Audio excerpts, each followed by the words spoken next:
Howdy, I'm Nolan Gray, Research Director for California YIMBY, where we're hard at work making California a more affordable place to live, work, and raise a family. Welcome back to Abundance. In this episode, I chat with Alain Bertaud. He's a senior fellow at the NYU Marron Institute for Urban Management and a former principal planner at the World Bank, among many other titles. He's also the author of Order Without Design, a fascinating exploration of the forces that shape cities and a huge inspiration on my work. In the first half of this episode, Alain and I discussed the role of city planning, his optimism about micromobility, and the perils of starting a city from scratch. In the second half of this episode, we discuss his fascinating career, spanning from post-colonial Algeria to post-Soviet Russia. With that, on to the show. So hi, Alain. How are you doing? Fine, thank you. Thank you for inviting me. Sure. Thanks for being part of the original batch. It's my understanding you were just in Scotland. Yes, it was wonderful. A little wet and cold, but especially for somebody from Marseille, but it's nice. Sure.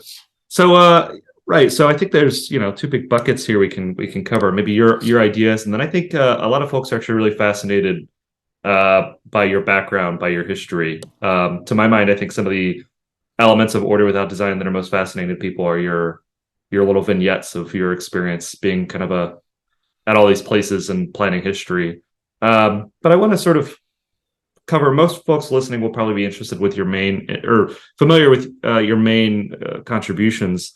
But I think when I think of Alain Bertaud thought, the first thing that jumps out at me is cities as labor markets, right? So this notion that cities principally exist because folks are seeking work, and then a lot of urban design implications flow out of that. Do you want to give maybe the 5,000-foot view of that for folks who are too lazy to read Order Without Design? Yes. Basically, people go to cities because of the other people who are already there. That's why it's so difficult to create new cities, unless there is something like a mine or a port or something. Because you join a city not because there is a wonderful infrastructure or something like that. You join a city because there are other people you are interested in. So it might be firms which will employ you, it might be universities, it might be artists that you want to meet with and be stimulated with. It could be a scientific community, but you are always attracted to people who are already there. And so that means also that you are going to a very large city, like New York or London or Shanghai, because you want to meet the maximum number of people in a way. And that means that in terms of design, that you have to be able to move through the city very quickly, especially if the city is large. The idea that has become kind of fashionable in the last 3 or 4 years, that you could have a 15-minute city, that you could have a lot of micro cities, and it's complete the negation of the large cities. You precisely, if you go to a city like New York or London, is to be able to meet, to select among the 10 million people who are living there, the one you want to meet. And those people are not necessarily, and certainly not in your neighborhood necessarily. They are somewhere else.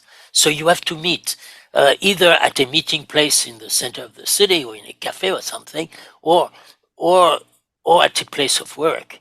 So this mobility within a very large city is very, very important.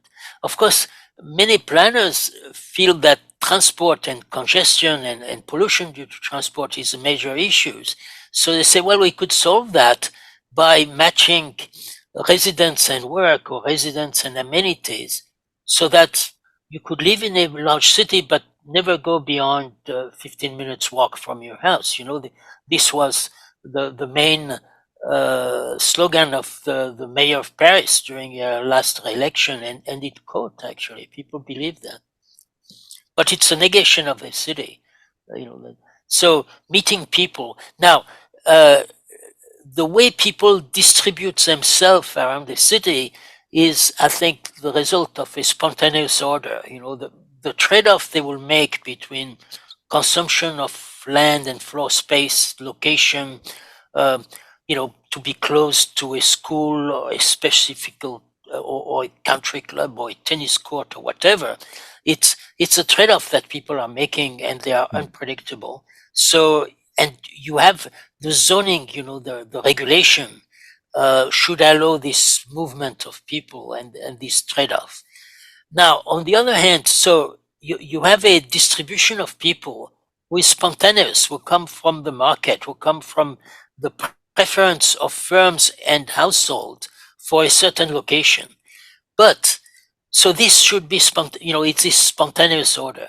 Now, on top of this for this spontaneous order to work, you need a very sophisticated infrastructure, water, sewer, transport, things like that. And this, unfortunately, is not necessarily provided by market. You need a top-down design. You cannot have a sewer system for a city like New York or Shanghai just emerge from market forces. At a certain point, you have to have an engineer who say, well, how are we going to design this sewer system or expand this sewer system? Where are we going to locate the sewage plant? And you need capital for that, by the way. You need to mobilize capital. So this is top-down. The problem of planning, I think, is that because this top-down thing exists and engineers are in charge of this top-down infrastructure, sometimes they say, well, we would have a better, a cheaper infrastructure system if the population was distributed in a different way. And I think this is a big mistake. You don't distribute population in a city to optimize a sewer system, or a water system, or a transport system.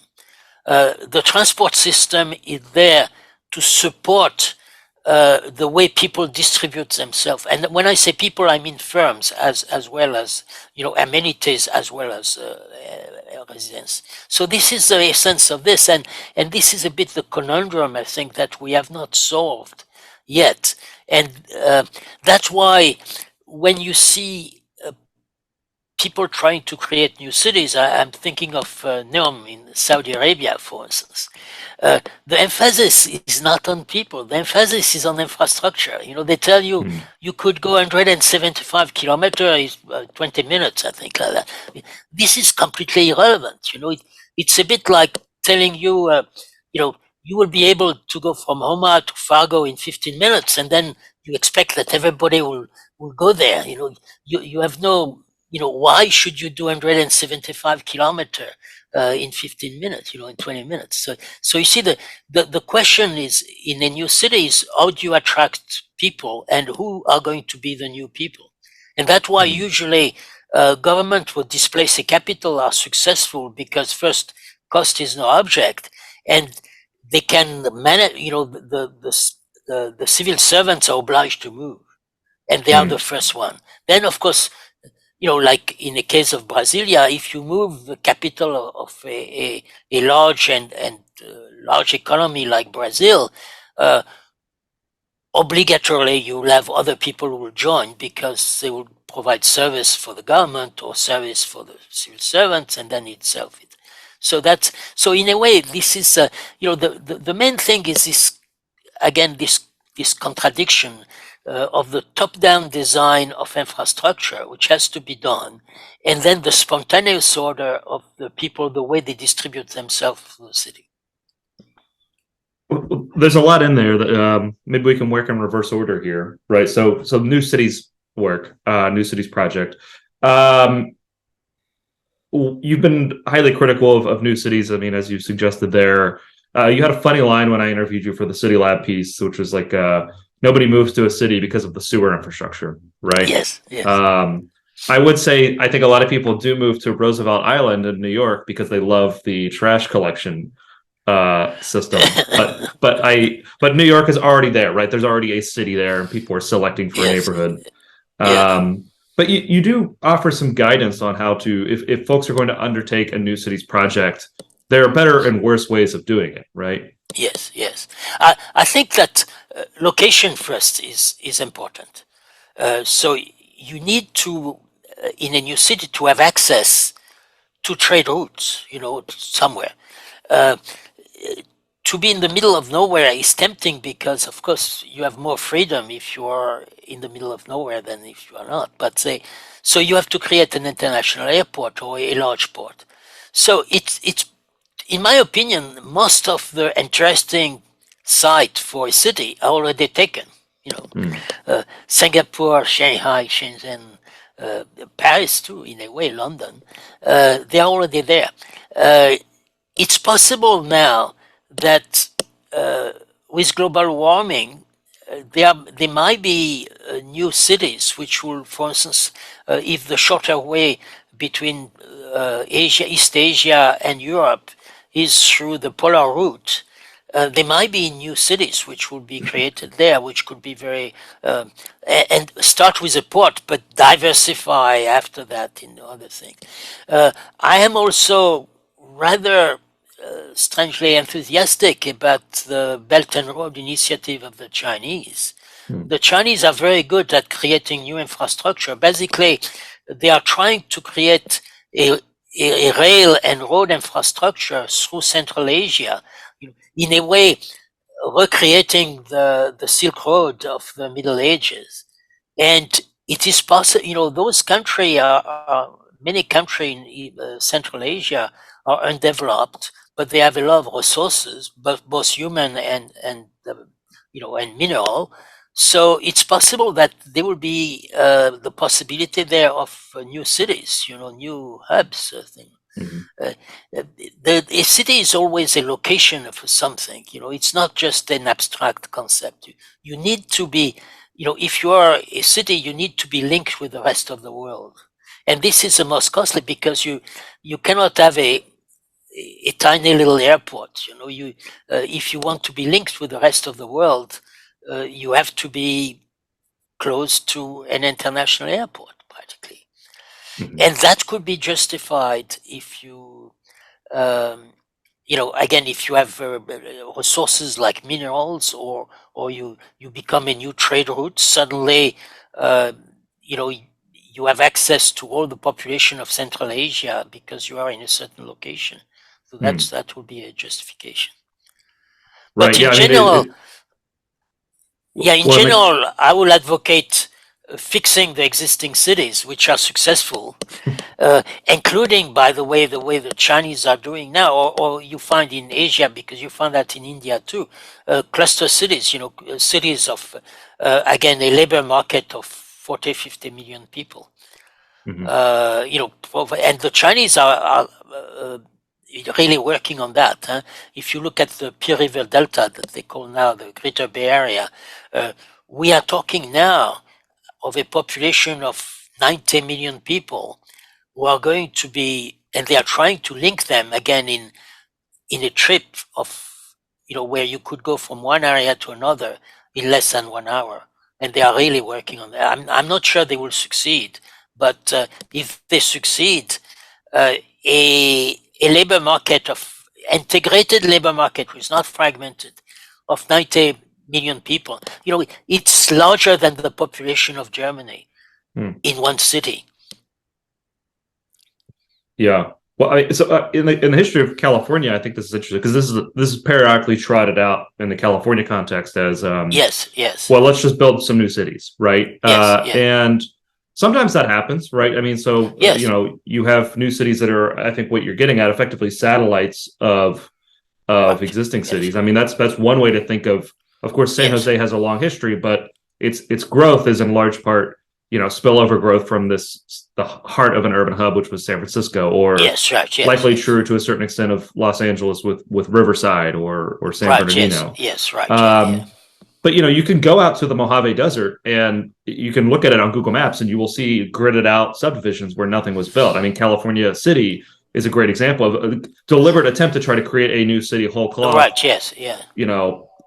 Far, outside of the commuter shed of an existing city. And it's still mostly empty, right? But there's yes, this. I think, I mean, this is something I'm curious to hear your thoughts on. I think there's this temptation to say, okay, existing cities they have their problems. Let's just walk away and build completely new cities. How do you overcome that? How do you say, like, well, no, let's focus on fixing a Los Angeles or a San Francisco? Well, one of the problem with new cities is that infrastructure is lumpy. You cannot build a sewer plant for 20 people. So if you have a new city, you have to create it at least for 100,000 people, and so it's very costly. And you are going to build an infrastructure in an area where there are nobody, where in fact the existing cities are already dense, and usually you could really improve the infrastructure of existing cities and you don't spend the money. One very good example of this absurdity is Jakarta. The government recently decided to displace the capital of Indonesia to Borneo, Kalimantan, and in the middle of the jungle there. So they are going to, and they are already spending hundreds of millions of dollars, and hundreds of millions of dollars in infrastructure, to where in fact Jakarta is in desperate need of infrastructure. And Jakarta, the problem of Jakarta is solvable. I mean, you need to invest. The city is sinking because most of the water supply come from deep well, but in fact there are mountains next to Jakarta which have plenty of water, so you could bring water from the mountain around, from Bandung or somewhere like that, and you have plenty of water. So it's just a question of of investing in infrastructure. And so the idea that you invest in an area which is empty, Cairo is the same thing. Cairo is building again a new administrative city. Again, always a thing that if we start from scratch, we have a better chance of doing it right. But that means, in a way, starving the area which is very dense in Cairo, starving them from infrastructure and investing in the desert. So in the long run, especially if the government is doing it, they have a way. First, they have a soft budget constraint, and so they will do it. But you will end up with a high infrastructure level in low density city, and a high density city with a defective infrastructure. It strikes me that this is true, of course it's true all over the world. I mean, there's always this temptation to build a separate capital city. Why do you think that is? I mean, almost universally, right? Of course, in the US, Washington, D.C. was a new city. Right, yeah. Sometimes it's for political reasons. I mean, in the US, it was understandable in a way. There was kind of a neutrality, there was a lot of competition between the states, I think. They had the feeling of a very strong individuality, people from Massachusetts or New York or South Carolina. So they created a new city so that it would be neutral. It will not be the city, like Philadelphia or New York will not be neutral. So I think that's one of the reasons. Another reason, for instance, Brasilia was that the coast was very largely developed, and the interior, which has a lot of resources, was not. So there was a kind of a geopolitical thing to recenter, let's say, development toward the interior. Whether it was a good idea or not, I don't know. But Chandigarh, for instance, where I work, the capital of Punjab, so it's not a national capital, but a regional capital, was there also. It was a political, at the partition of India, the capital of Punjab was Lahore, but it ended up on the Pakistani side. So you had a large state which has no main city practically. So so politically, yes, I think it was a good idea. I mean, I not argue with that you have to create a new capital. But say in the case of Jakarta, it's clearly we messed up this city, let us try again. And I think that's not the right attitude. Okay, so interesting distinction. So right, there might be political reasons for creating a new city to deal with maybe compromises or to deal with broader Yeah. political objectives, right? So in the case of Brazil, you're trying Yes, to right. settle a region. But if you're just building a new city because you don't want to fix the problems of your existing capital Yes, city, yes, that's right. probably not the best reason in the world to That's right. Yeah. build a new city. To answer that, for instance, one city which I think has been extremely successful was Shenzhen in China. And Shenzhen, few people understand how it was created. Deng Xiaoping decided, he wanted to experiment with market, including for the first time labor market. Labor market didn't exist in Mao China. When you graduate from high school or university, you were allocated a job by the state.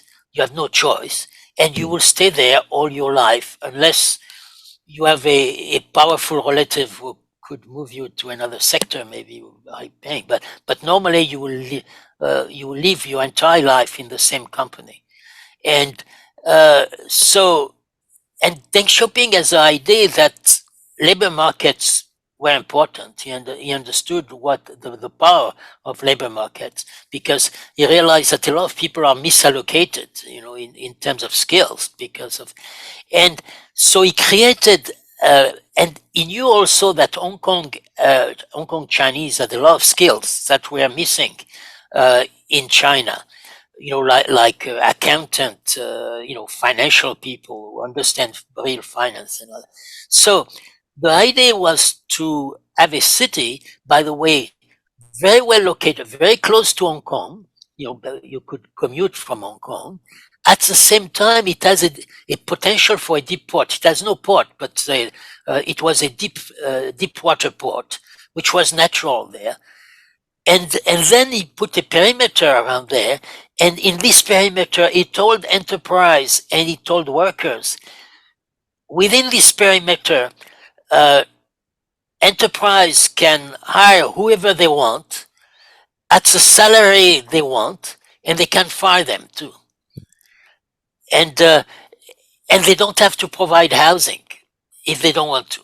Because before because you stay all your life in the same company provided housing and for you, and so suddenly what was interesting is that not only enterprise moved there, and the proximity of Hong Kong also helped them, to set up those companies, but enormous amount of workers came from all over China to work there. They decided that they'd rather run their chance on their own skill rather than stay in the same enterprise all their life in the same job. And you see that by now in Shenzhen, although it's an area where the region Cantonese is the main language, in Shenzhen you have a majority of people speaking Mandarin because that's a lingua franca from the people who came from all over China, not from the Guangzhou area. So it was the success of, and then after, because this labor market worked well, and company then started being used to pay people, increase salary not because of seniority but because of skills. Then this spread little by little in the rest of China, and this is what you have in China now. Well, so you see, so that was a success story. And a city created because first location was important. If they had put this city in the Gobi Desert, it would not have worked. There was, by the way, the airport of Hong Kong and the airport of Guangzhou, which were two main airports, in both sides. So there was a very good location. But then a perimeter, a change. So it in a way, it was a bit like a charter city, where you change the law within a perimeter, you change, the way things work. And to go from no labor market to a labor market is an enormous, it's for the Chinese, that was fantastic. They never heard of something like that. Well, but so it strikes me for Shenzhen, there are two things that are working there. There's the right location, right, which is you're sort of riding on the Hong Kong labor market. Yes. And then Guangzhou, yes. In Guangzhou. And there's also this experiment in governance that's being run, right? So they're saying we're gonna have dramatically different labor market rules here. Yeah, this is another, I think, idea that seems to float around is like startup cities or charter cities. This notion being like, so one of the issues in many developing countries is maybe the court systems are not amenable to investment, or labor market rules prevent growth or change. And so, some folks have proposed, well, let's start new cities with subject to new rules on having to do with contract or labor. What do you make of that? What are your thoughts on that? Yes, I think that this makes sense if you can manage to have these rules, let's say, survive. When they were attempting Honduras, and they are still attempting Honduras to create new cities, and Honduras is not known for good governance, but then it's even more tempting to say, well, let's put an enclave with good governance. There's always a temptation if the government, which do not have a very good governance, see that something is relatively successful in terms of real estate, to put their hand on it. And that's the end of the experiment. They try to cash on it. And so usually I think a charter city maybe should be really, the initiative should come from the national government itself, rather than from outside proposing it. And, I think that would be more credible. In a way, you could say that, city like Dubai or Abu Dhabi, where, they are enclave, which are charter cities within Dubai. They had, they had the location, by the way, when the first airport were created there, to go from Europe to India or Asia in general, you had to stop refueling in Tehran. Most of my first work in India, I will always stop, that was in the 70s. Our plane leave from Frankfurt or London and refuel in Tehran. Then came so Tehran was a big city with a lot of skills. It could have been a fantastic hub, except that the Islamic Revolution came there, and it was nearly impossible to do business there. So Dubai and Abu Dhabi suddenly were about the same distance as Tehran from Europe and India, and the East, and they took over but after that, of course, most flights can go directly, from Europe to India or even to Hong Kong, but they still remain, they created, it's a bit like the Erie Canal for New York. It created a fantastic access, and then of course now it's completely irrelevant. And I think that's what happened with Dubai and Abu Dhabi. And they were smart enough to create an enclave where the rules were different. For instance, access to alcohol, or more liberalism also in terms of finance. To be relatively serious about finance. Not so those were little enclave, that Saudi Arabia didn't do it. They were, in a way they had more resources, but they didn't do it. Well, that's a funny thing now, right? Because so one of your maybe qualities of a successful new cities project is there's some new opportunity for resource extraction or transportation, and so I think what you're getting at with Dubai or UAE or even Qatar is they recognize like, oh, okay, the air travel is shifting, and there are more of these long haul flights, and they need to refuel, and so of course they sort of seize on that opportunity. Yes, right. But it's funny because I think now, right, Saudi Arabia is trying to basically mimic that success with this. I can't remember where exactly it is, but the huge airport project. But it almost feels to me like kind of missing the point, right? Like Dubai tapped into that because Dubai was the first mover. Dubai, saw an opportunity and quickly. There's not just a market for airports on the Arabian Peninsula, right? Like there was an opportunity for one really big one, right? Yeah, one big one. Yes. Yeah, like you wouldn't say to Colorado Springs, "Hey, Colorado Springs, you just need an airport like Denver, and you'll be you'll have all that growth the same way." It's like, no, there was opportunity for one, and Denver did it, right? Yes, right. Yes. You cannot have too many large airports close together. I mean, it's yes. So the opportunities, I mean, they is there, but and what's interesting with Dubai Airport also is that they became very efficient in running their their connection to Asia, to the point that if you fly now to a secondary town in India, not Mumbai or Delhi, but say Ahmedabad or Bangalore, you are better off flying to Dubai and then from Dubai to Bangalore or Dubai to Ahmedabad than fly directly to Mumbai and then take a local flight to Ahmedabad or Bangalore. Because Dubai Airport is far more efficient than Mumbai Airport. I'm not going to make many friends here in India, but I mean, Mumbai Airport has improved, I must say, the last few years. But you know, again here it was running something a bit different and very efficiently. Then they capture a market, and they may remain in this market even if Mumbai become extremely efficient as a distributor, as a hub. It's possible that the advantage that Dubai has will remain for many years. Yeah, it's something I find really refreshing in your work. I think within so much of planning, there's a temptation to look at the same few Western European contexts, or yes. I think planners very comfortable talking about maybe Copenhagen or Paris. Yes, yeah, Amsterdam, yes. Yeah, or Amsterdam, right? But your work is so rich with examples from of course, the global South, the Far East, and I think, to my mind, I always think to myself, Tokyo and Hong Kong are probably better comps for a city like Los Angeles or San Francisco than a city like Amsterdam or Copenhagen, right? I mean, there's a lot to be learned from those cities, but in terms of building a major world metropolis, absolutely, yes. East Asia seems to have solved a lot of those planning problems better. Yes,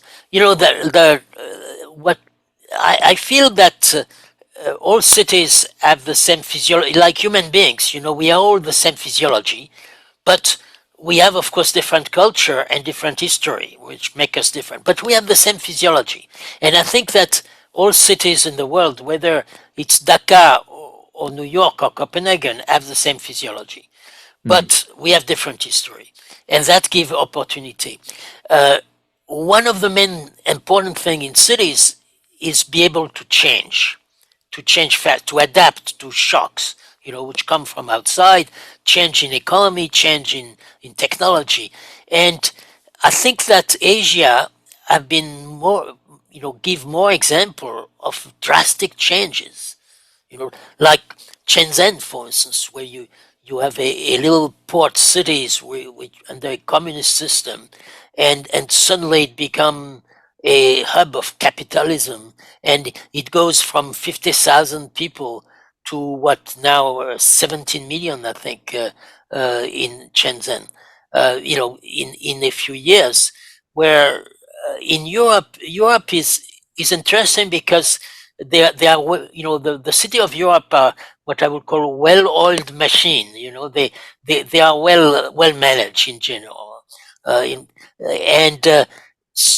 but they are not moving very fast. They have reached, let's say, and they perfect certain things, but they do not move very fast. Copenhagen is a city of 1 million. I mean, it's at a world scale. This is a little, neighborhood. I mean, it's a small neighborhood.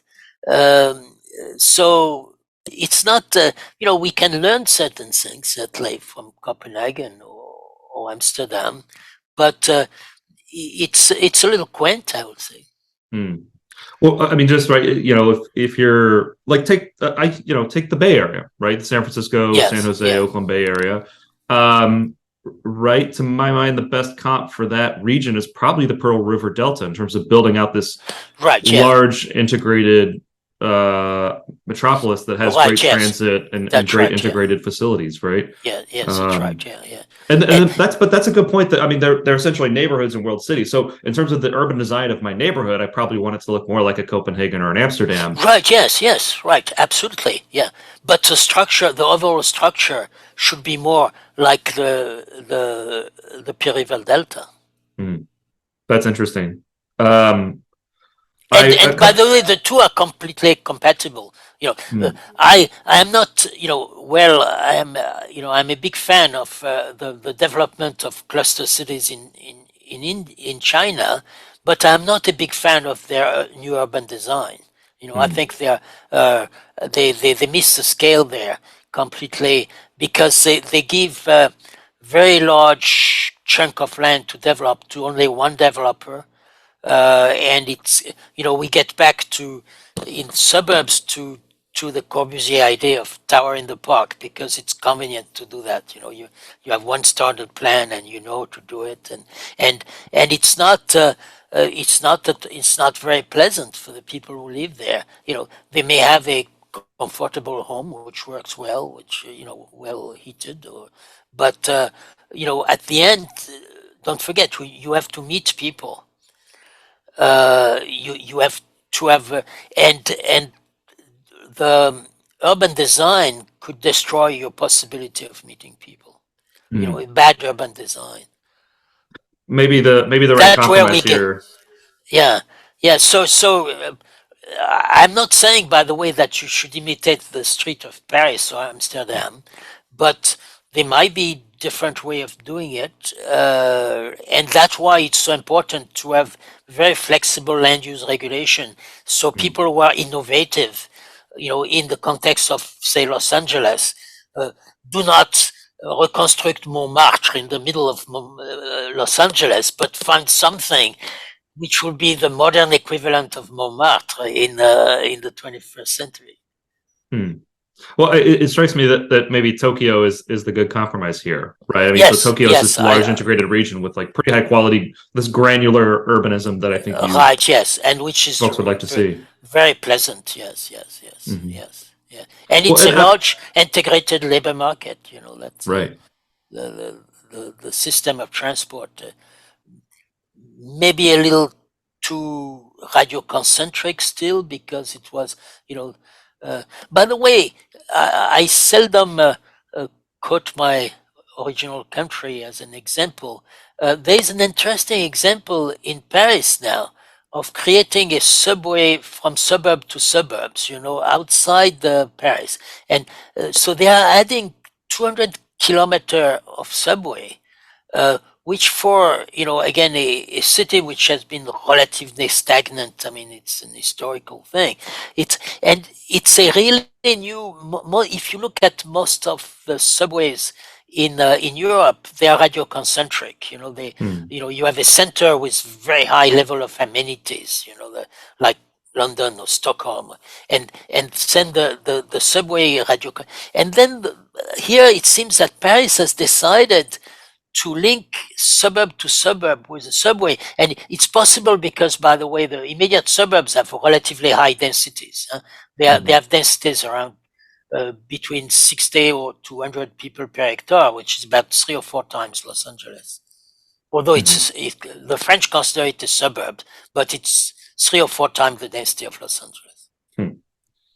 Well, I guess a similar project is underway with the Purple Line, right, in DC, connecting rather dense suburban. Yeah, that's right. Yeah, right. Yeah, that would be interesting to see if, again, the density will allow it, or if the regulation will allow the density to respond to the new accessibility. I think there's maybe a superficial reading of a lot of your work of just highly critical of a lot of, for example, land use regulations. But yes, reading, of course, there's a very clear role for the planner in your framework. And I'm kind of curious, how's the reaction been among practicing planners, among former colleagues? How's the reaction been to some of these ideas? So far, I mean, in my work, I think those ideas were relatively well accepted, but it takes time to percolate. Ideas percolate. They take time to adapt an idea to an existing city. It takes time. Then there is the gut reaction of trying to pigeonhole you in a ideological bag.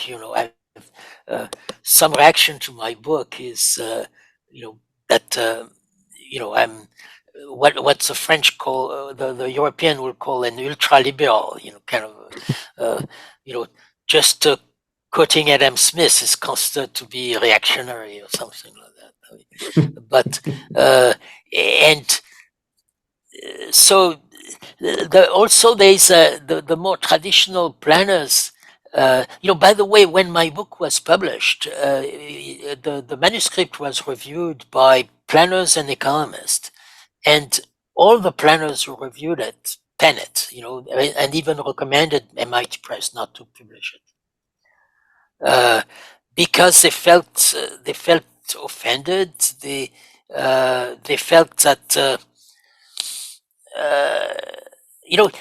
look at, for instance, UNESCO heritage. That they put cities like Brasilia or Le Havre, which was built after the war, in heritage. And the only reason they put it as heritage, not because it works well, not because it's beautiful, not because it provides affordable housing, they consider it as heritage only because it was one of the few times where a master plan was followed integrally. And so it's not the quality, the fact that you do a blueprint and during 20 years you implement your blueprint. The planners would decide on the UNESCO, criteria for consider that the fact that you implemented the plan in itself is a quality that should be rewarded. Whether this plan is good or bad doesn't matter. Right. I want to, so we received some questions from folks who are fans of your work, and I want to quickly run a few by you here. So the first is micromobility. So in the tail end of your book, yes, I think you raise a couple things that you're thinking about. One of which is micromobility. And of course, over the last few years, there's been an explosion of sales in electric scooters and electric bicycles. Have you changed your view on that at all? How should planners be thinking of it? Where are you at on that now? Yeah, I think that it has. I was very interested at the time when I wrote the book by Toyota. They had it was called an e-road, which was kind of a scooter, a scooter in the European sense. I mean, a motorcycle, let's say, enclosed motorcycle, with which allow you to, by the way, not to put your foot down when you stop at a traffic light. It keeps its balance by itself. So I think it's an important feature there for the user. And the idea was, and I am not sure now what is the status. They were testing it in the suburb of Tokyo as a complement for, you arrive with your subway at the station, and then you take one of these micro-mobility thing to go to your house. And you keep it at your house, and the next morning you bring it back to the station. And you pay with your credit card, a credit card, or you could have. And I think that this more and more I see the micro-mobility as a complement to a large, heavy rail or heavy transit system. Instead of having, say, the traditional thing to have a subway, heavy rail, and buses to which feed in a way. This is very inconvenient. You need to go from a collective system of transport in order to move a massive number of people on long distance. But then when you arrive, I won't say even the last mile, but the last 2 or 3 miles, it should be probably a micro-mobility system. And which allow you to go right, first to take it immediately when you arrive. The supply should match the demand in time. That's a problem with the bus waiting for you at a subway station, is that the bus, you have to wait for the bus. And the frequency of the bus, if you are at midnight or 11 o'clock at night, probably you will have to wait half an hour for a bus. This is not a good system. So the micro-mobility will allow you to to have that. Or also, of course, there is a possibility, but now I think that the second thought about the small scooters is that they seems to be relatively dangerous. But the idea that you carry your scooter, is foldable and you carry it with you and you bring it to your office. So then you match completely supply and demand. That's why the car is so attractive in many countries, that you have a complete match of supply and demand. So it's very costly in terms of land use. It's costly in terms of pollution, congestion. It's not efficient. But when I used to teach at NYU, and I finished my class at 10:30 after talking with the students, it was nice to have my car waiting in a garage and driving back home, rather than wait for a bus every hour to bring me back home at the Port Authority. That's for me, that was matching supply and demand. Right. Transportation exactly when you want it, right? Yes. I mean, it does. It seems to me too that another issue that electric micromobility is solving is you characterize street design and, to a certain extent, transportation planning as a real estate problem, right? Yes, cars take up a certain amount of space, and for the most part, overwhelmingly just are moving around one person. Yes, particularly here in the U.S., where cars are just getting longer and larger, and taking up more space and being more dangerous. Electric micromobility, actually allows you to much more efficiently use street space potentially. Right. Yes. And so that's why also, in a way, you could advocate to have a system of transport where you have this mixed use, micromobility combined with subway or Everrail or whatever, rather than either it's micromobility or it's Everrail. You see, I think and unfortunately, I cannot find I don't find actually any example in the world where a bus company or a subway company, transport company, is really interested in coordinating with another mode of transport. Usually they consider them the enemy. In India, where many people now take, for instance, in Mumbai, they take subways, the train, the suburban train, and then they take a rickshaw after that to go home, because the station is not close to their home. And the railway station, the railway engineers always fight to make the life as difficult as possible to the rickshaw. They consider the rickshaw create congestion, where in fact the rickshaw are there precisely for their own client. You see, so that this thing is a terrible thing, that not to. And I think that one of the advantage of the Chinese now in the Bay Area is a greater Bay Area, the River Delta, is that they are conceiving specifically to complement, to have one or two or even three modes of transport in one trip, but which are really coordinated to the point where you take one to another in order to get to your home at the end. See, the question is availability, supply and demand when you want it. But it's also, if you have micromobility, on micromobility, you use the entire road network. If you have a bus, a scheduled bus, you use only 1/10 of the network. A subway even less. The advantage, the entire network is used. You have houses along the entire network of roads, and so you have to have a efficient system of transport, which which give access to the entire network.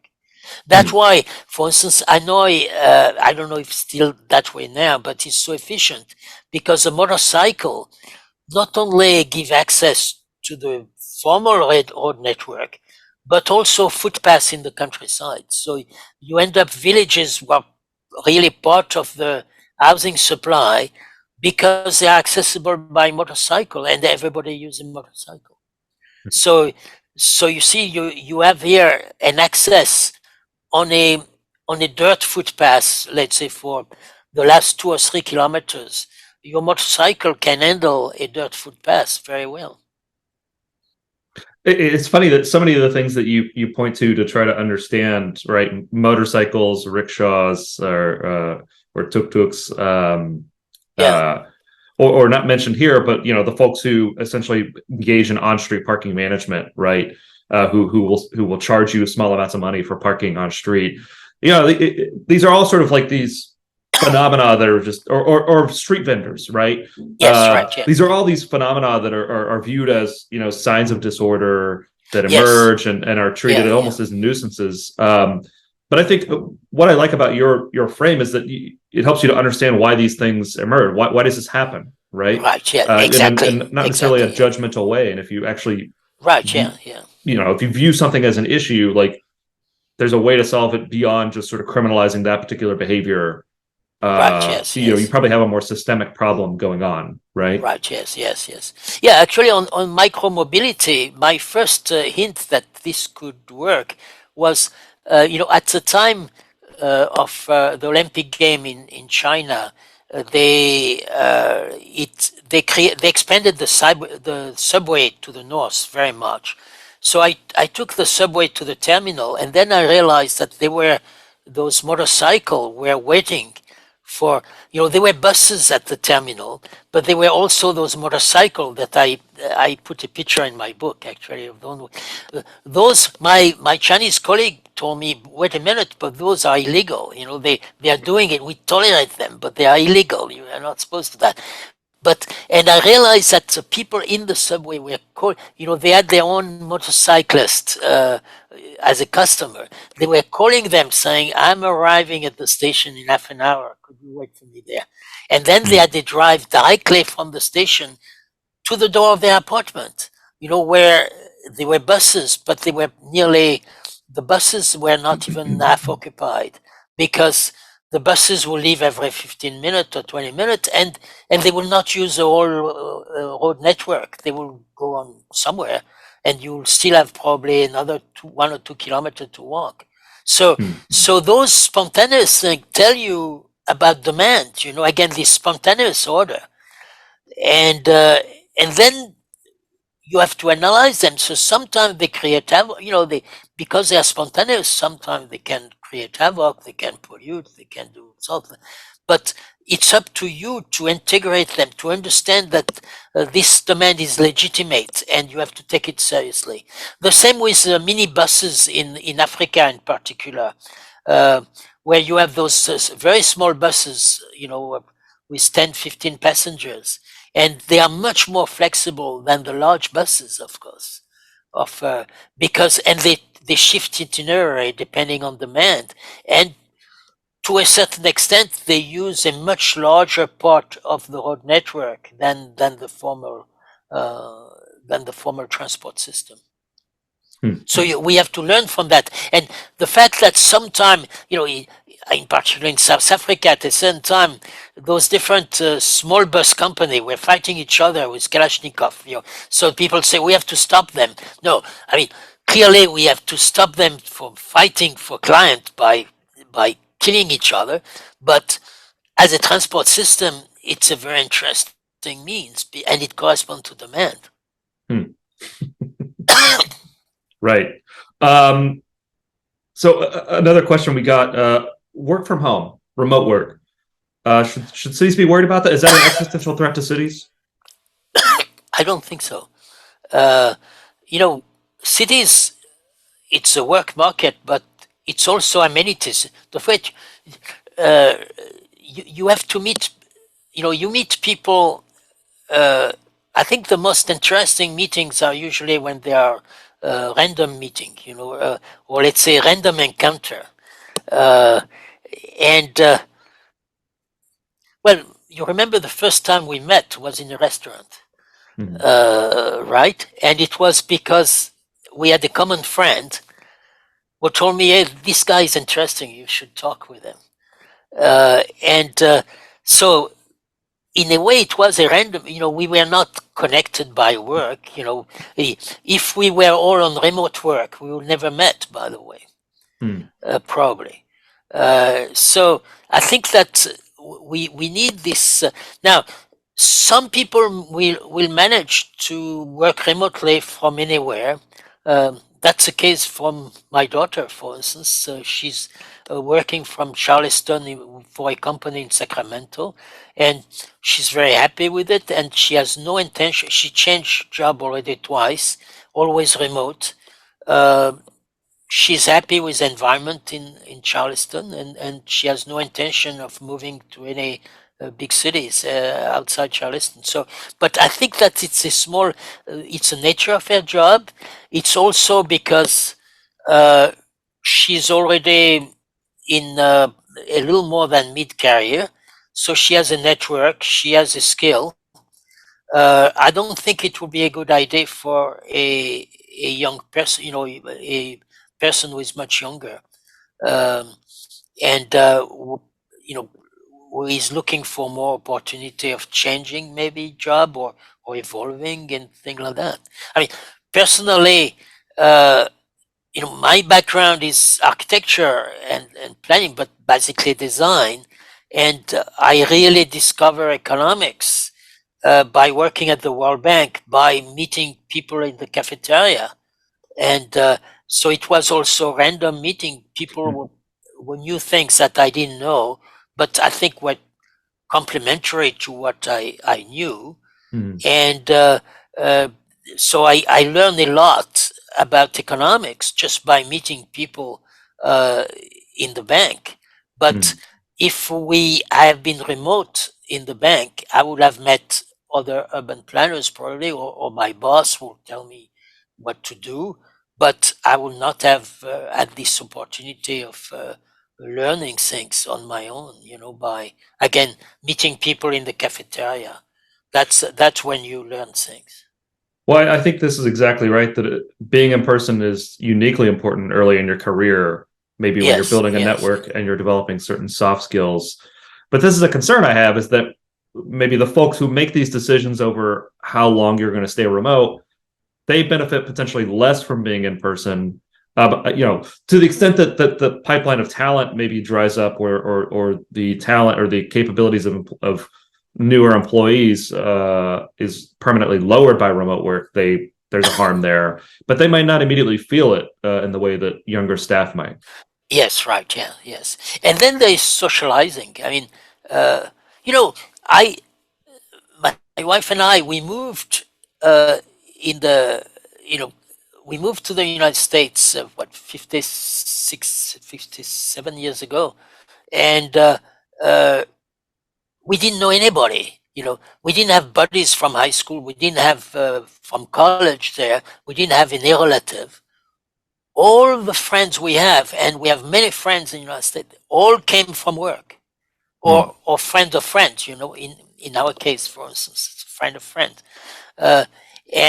But so socializing is also mostly work, although I understand that you can also socialize on the internet, but eventually you'll have to meet in person. Well, but this is maybe a great distinction here, right? Like, I don't think I ever would have asked you to join for this interview if you and I maybe hadn't had a cup of coffee, or never had dinner, or hadn't got to know each other, at least to some extent, in person. And it was much more of a comfortable thing to say, "Hey, Alain, you want to join for this?" Of course, it's there.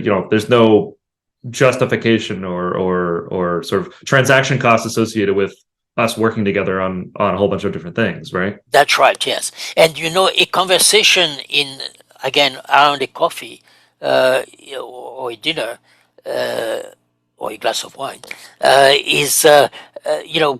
is much more random, and you test a bit what the other person. We could have had a meeting saying, "Alain, what do you think about parking? Regulations," and so we could have just talked about parking regulation, and then we'll have left, and probably we'll have never seen each other again, except say, "Oh, Bertaud had this idea about parking," but if you meet in a social, again in a cafe or something like that, then you you test other things of interest. Where have you been? You come from Kentucky. That's a different. That's so you bring the different things like that. You can explore, you can test other people's idea.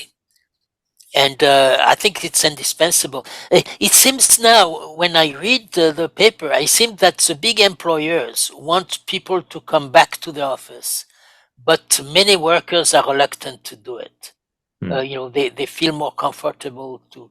I don't know how long it will last, and I think there will be a sorting of people who already have a network and have a job which they feel are comfortable doing, and will stay online. But I think it will be maybe 15-20%. And then, of course, there will be the one who, instead of commuting every day, from 8 to 6, will have a much more flexible, and that will be better for everybody. Because, especially I remember the last years I was at the bank, I thought that being at the bank every day has a very high cost in terms of losing time in meetings, and there's an overhead in being in a large office. Yeah, right. I mean, I think it remains to be seen, right? How long or how much work from home will remain, maybe when labor market conditions change, right? Yes. Don't forget that at the extreme, then the labor market become worldwide.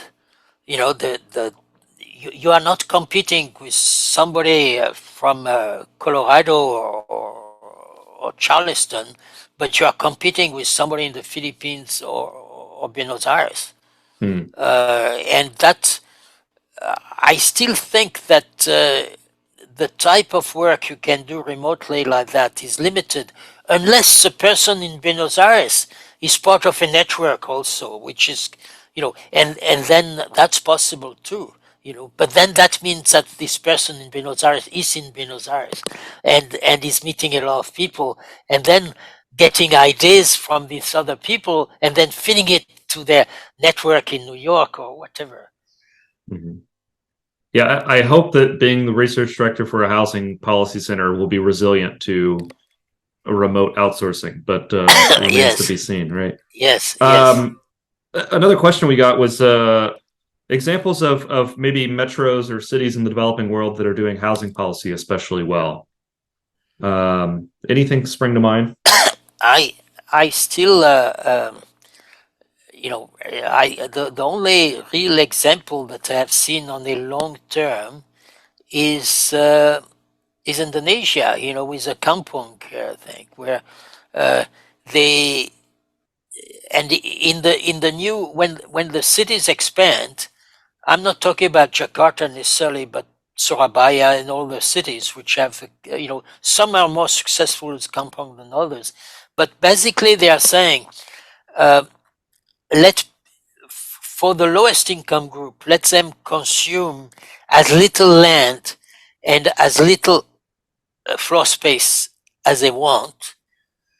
We will provide them a basic infrastructure at this, we will subsidize their basic infrastructure. And this costs much less than building public housing or doing sites and services and things like that. It allows people to make a trade-off between where they want to live and how much they want to consume. And I think it's very successful. And what is amazing is that it has been the policy of the government, I think now over 30, maybe 40, 35 years. Although, there have been a change of regime in Indonesia, from dictatorship, now it's a democracy. But the policy have stayed steady. So some cities have been more successful in implementing it than others. I am not sure why. I don't, one example of very successful is Surabaya, but say Jakarta was successful too. But Surabaya was particularly successful. And that would be interesting. Once I remember there was as a NBR conference in Boston. There was a scholar who had present. He was considering that a city which has a very strict standard, like zoning give, that you have to buy a ticket in order to you have to have a fee, a starting fee, in order to have a house. And then if you are in a city which allow informal housing, then you can have a house without buying your ticket. You just spend whatever you want on it. And in fact,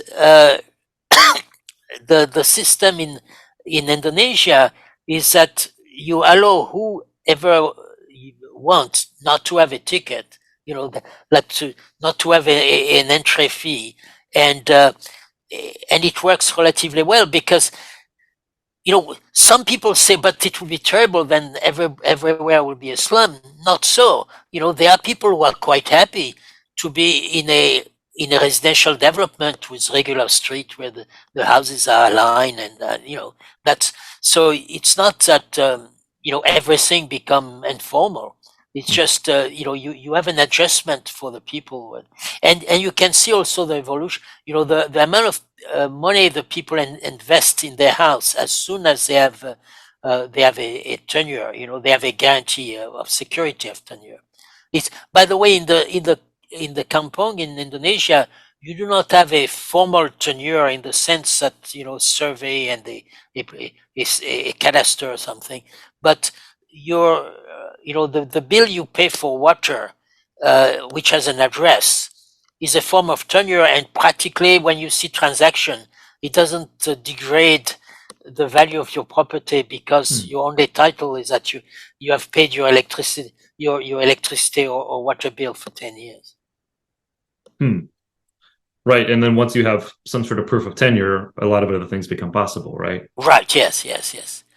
But there was an interesting article some years ago in New York saying that the only affordable housing in large quantity which was created was in fact the informal subdivision in Queens and some part of Brooklyn of individual houses, which were illegally subdivided, which had a cost because then, when you subdivide, you have to build 2 or 3 kitchens.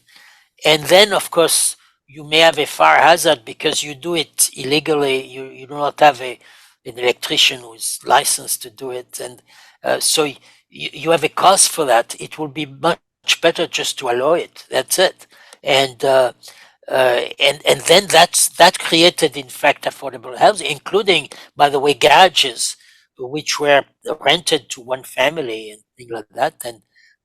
But it was illegal, where I think those things, should be studied, a bit like, the micromobility, informal micromobility. It should be studied and then see the advantages of doing this. And it was a similar dynamic in California. ADUs were already extremely common and an important source of affordable housing, but because they were illegal under the zoning, they weren't regulated pursuant to building code standards. Yes. And so, I think one of the big successes is just legalizing that and saying, it's legal to build these subject to basic health and safety inspections. And, that's, of course, you don't cut off that supply of affordable housing, but you just make sure that it's safe and in it has a safety. For instance, in Fort Lee, New Jersey, it's legal to sublet a room in your individual house, and because it's legal, you can build a little staircase on the side to access this room on the first floor. And so, in terms of fire hazard and things like that, it's suddenly you solve the problem. And certainly, if you have your own access, it increases slightly the value of rental. So people are, a staircase, an outside staircase is not very expensive. So you see, it increases the value of the house if you have the separate entrance, and it solves the problem of the fire hazard. And if you have 2 or 3 of those with only one staircase. Yeah, absolutely. I mean, I think the issue there is I think this offends maybe cultural sensibilities of, oh, this is not a Yes. neighborhood where you subdivide the home or where you have borders Right. Yeah. or That's it. Yeah. Yeah. Yeah. Yeah. Yeah. That's you know, what I call closing the door after you.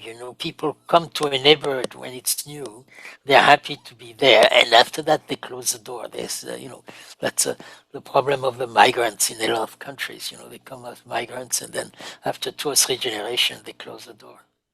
right, or the first wave gentrifier moves in, Yes, and then wants to block the second wave of gentrifiers, right? yes, right, yeah, More so yeah, yeah. than anyone who'd actually Yeah. live there. Well, basically, a lot of people who are happy with their life don't want change. Yeah. The one who want change are the one who are looking for something different. Well, this For strikes in me as their a life. really a foundational problem Yeah, for it's a fun. especially Yeah, how right. do Yeah. you overcome, Uh, because I think there are legitimate concerns with change, right? Folks are worried about additional traffic or additional stress on right. public Yeah. services. And then there are potentially less legitimate concerns of, well, I just aesthetically, I like how this neighborhood looks, or I don't want a certain type of person coming in. I mean, Right.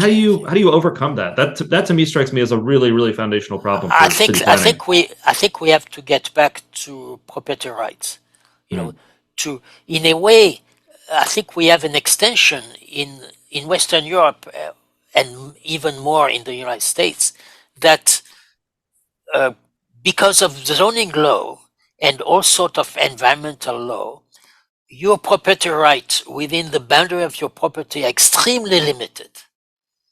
Uh, you know, and but on the other hand, your property rights are expanding to your neighbors, but it's a negative property right. You can prevent your neighbors from doing a lot of things, mhm. but you have more limited right within your boundary. And I think we have to get back to property right within your boundary, so you are able to do things uh, which are non-conventional, because maybe this non-conventional thing are very good, maybe they are bad, but if they are bad, they are not going to be imitated. you Mm, know the, uh, and also in terms of nuisance now, and including noise, it's very easy now to document noise, and to document the decibels at a certain time of the day, and to document it legally, so that you can prevent somebody you know using a saw at midnight or something like that. And so those reasons do not need to be. You need to regulate the amount of uh, of noise which is legal up to what time, and you don't need to say you cannot have a bakery because a bakery is noisy or something like that. mhm.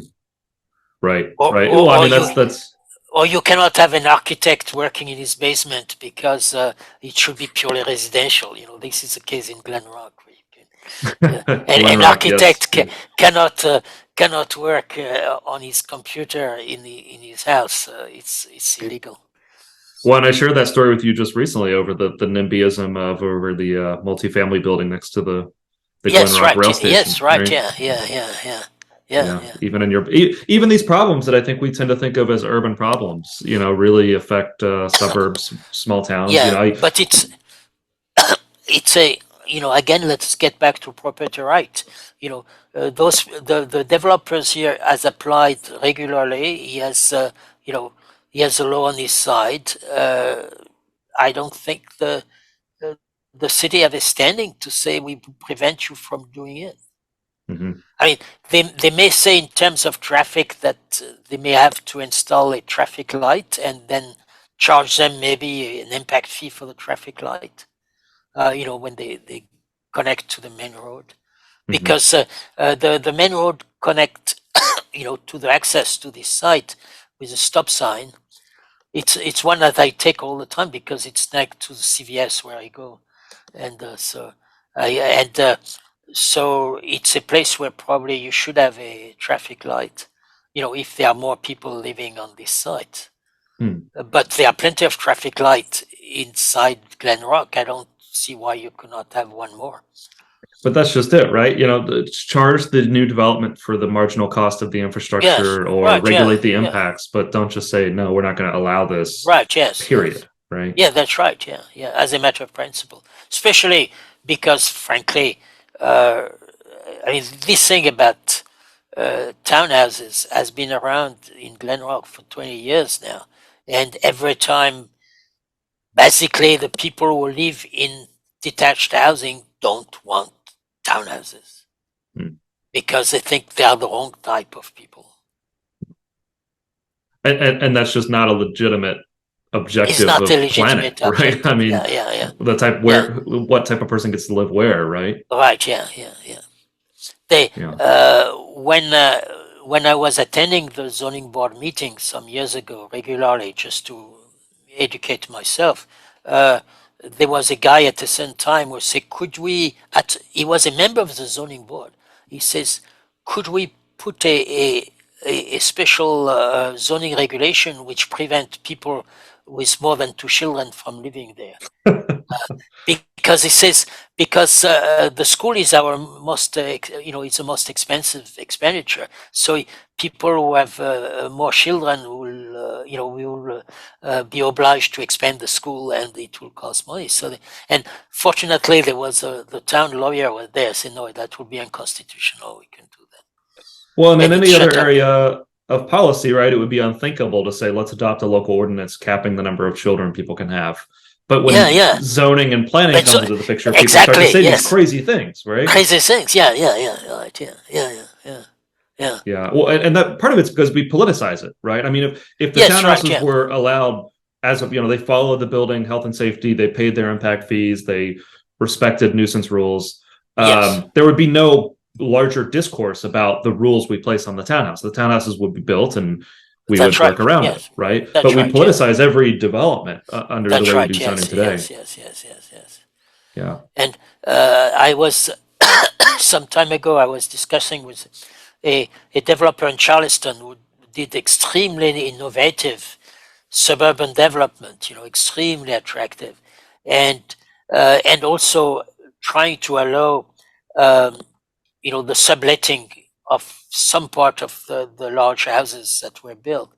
And the reaction at public hearings, and he had recorded it actually, people were saying, "You are transforming Charleston into Hong Kong. We don't want Charleston to become Hong Kong." Yeah. So it becomes a slogan like that, and then people say, "Oh God, it's going to look like Hong Kong." Yeah, and this is in Charleston, right? A city with a pretty rich heritage of urban development, That's and right. Yeah, people yeah. still. Oh, an accessory dwelling unit is this It's path to Hong Kong, and yes, that's right. bizarre, Yeah, right? yeah, bizarre. I want to do a quick lightning round here. A few small, quick questions. Your favorite city in the U.S.? Ah, I guess New York. Yeah, naturally. Uh, yes, yes, and yeah. Although now that I have been to Charleston several times, I found it extremely interesting, Hmm. especially now that I see that there is a possibility to develop the suburbs in a much more attractive way. But that's a bit an accident of the developers who are there, I suppose. Favorite city, favorite world city outside of the Uh, U.S. Hong Kong was my favorite city. I say was because a lot of Hong Kong attraction to me was also the bookstores, the the freedom was part of it, Hmm. and so I'm not so sure. I'm I'm even fearing that one day I will be asked to have a visa to visit Hong Kong. Yeah. And so Other so Hong than Kong was that, and Hong Kong was, it was this mix of extreme change and mobility and modernity, and extreme tradition, which were yeah, kept. If you know Hong Kong well, you find some streets where you have a market which sell grasshoppers, on the food market and things like that, and and at the same time you could have the most modern way of getting to your airplane or something. uh, So uh, Other than your book, or of course my book, what's your favorite urban planning book, or what's had the most impact on your work? Ah, uh, you know, it's maybe it's more. Sorry, maybe it's more. Maybe the books on economics for me Hmm. were like Adam Smith and Hayek maybe. Hmm. That on this spontaneous order. We think, for me, really, I learn by observing cities. Hmm. You move in a street, even in a city you know well, like New York or Paris, and suddenly you see a change. You see why is why the grocery store closed there and is replaced by a closed store, or a cinema, or the cinema closed and they replaced, and you learn things that way by observing cities. Hmm. So I'm uh, I still read about planning and uh, but there's not. I mean, Jane Jacobs certainly, especially the economy of cities, more than the book where she's most well known, the life, Death and Life. Yeah. death and life of. But the economy of cities, yes, I learned a lot from this book too. Yeah, but in general, I think cities are, yeah, again, because of this spontaneous order, it's just by observing. Basically, Jane Jacobs observed cities very well. Hmm. She observed her neighborhood, and what she learned, she extracts this observation into a general theory. Hmm. So Planning is for much more me, of a learn by doing profession, right? yeah, Or understanding cities, right? but say observing and not judging. When you observe something which is weird to you, not judge, but say, why is this person doing that? Why? Um, for instance, some years ago, there was a terrible tragedy in Bangladesh. There was a factory which was 4 or 5 story high, textile, and it collapsed because of the vibration of the machine. The concrete was not good quality. Then I look at the address and I look at it on Google and I say, why should you have a 5 story factory at about 40 kilometers from Dhaka? You will Hmm. think that, and and then you realize that there is so little infrastructure around Dhaka that if you have a successful textile factory, you have no way of operating it and getting enough worker there unless you are on the main road. And there are very few main road. So those 5 story was not an aberration. They say it's terrible. He didn't ask, the building permit was a bribe or something. I don't know what happened. But in fact, those 5 story building was a necessity. What was sad was that because of zoning, again, he was not allowed to build a 5 story building, but to survive, he has to build a 5 story building. And therefore, then the contractor was probably not very conscientious and the concrete was defective. Uh, Hmm. and but say, so you see, when you observe something, instead of saying, "Oh, the bastard, he built a 5 story building there, and he should not have," you say, Why would he do that?" And because it's a little abnormal. Normally, if you have factory, textile factory, they are land intensive. You need land, you need truck to bring things, and so by observing and not judging, saying, they have a rationale for doing it. I mean, the rationale could be criminal. It's possible, but say it's a very good way of learning. In Hmm. India, for instance, for me at the beginning when I was working in India, was the location of the panwala. Pan is it's the thing that the Indian shoe, betel nuts, that they shoe, and usually those people have a cart and they do good business, but they move at the most expensive place, let's say, in terms of traffic, foot traffic. So if you see a panwala, you know that will be very good to open a grocery store next to it. Hmm. So the panwala has an understanding of foot traffic in a city, and when you see panwala, you know that that's the most intense foot traffic. So it could be in a suburb, it could be in. So you see, observing things is absolutely key, I think.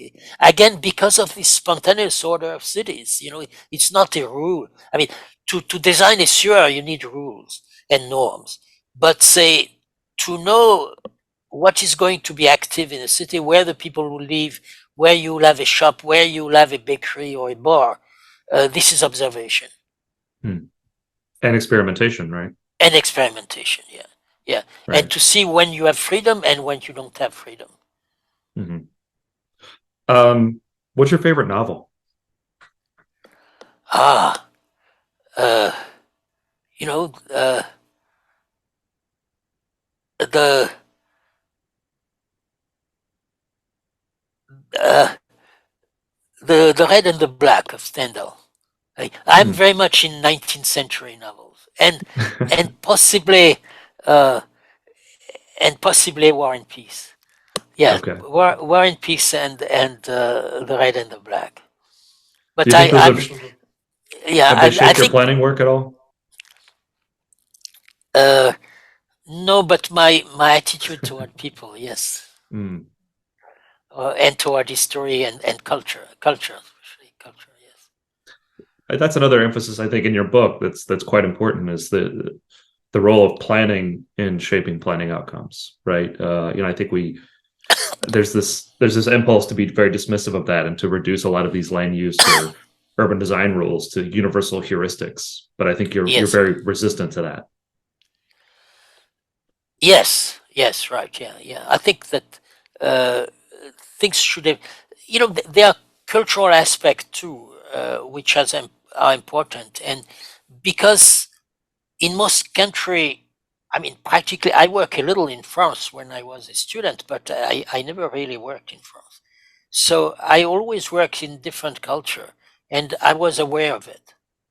You have to be aware of it, that your own value do not count. I mean, except moral values. I mean, but say uh, your preference for wine or of a beer, it doesn't count.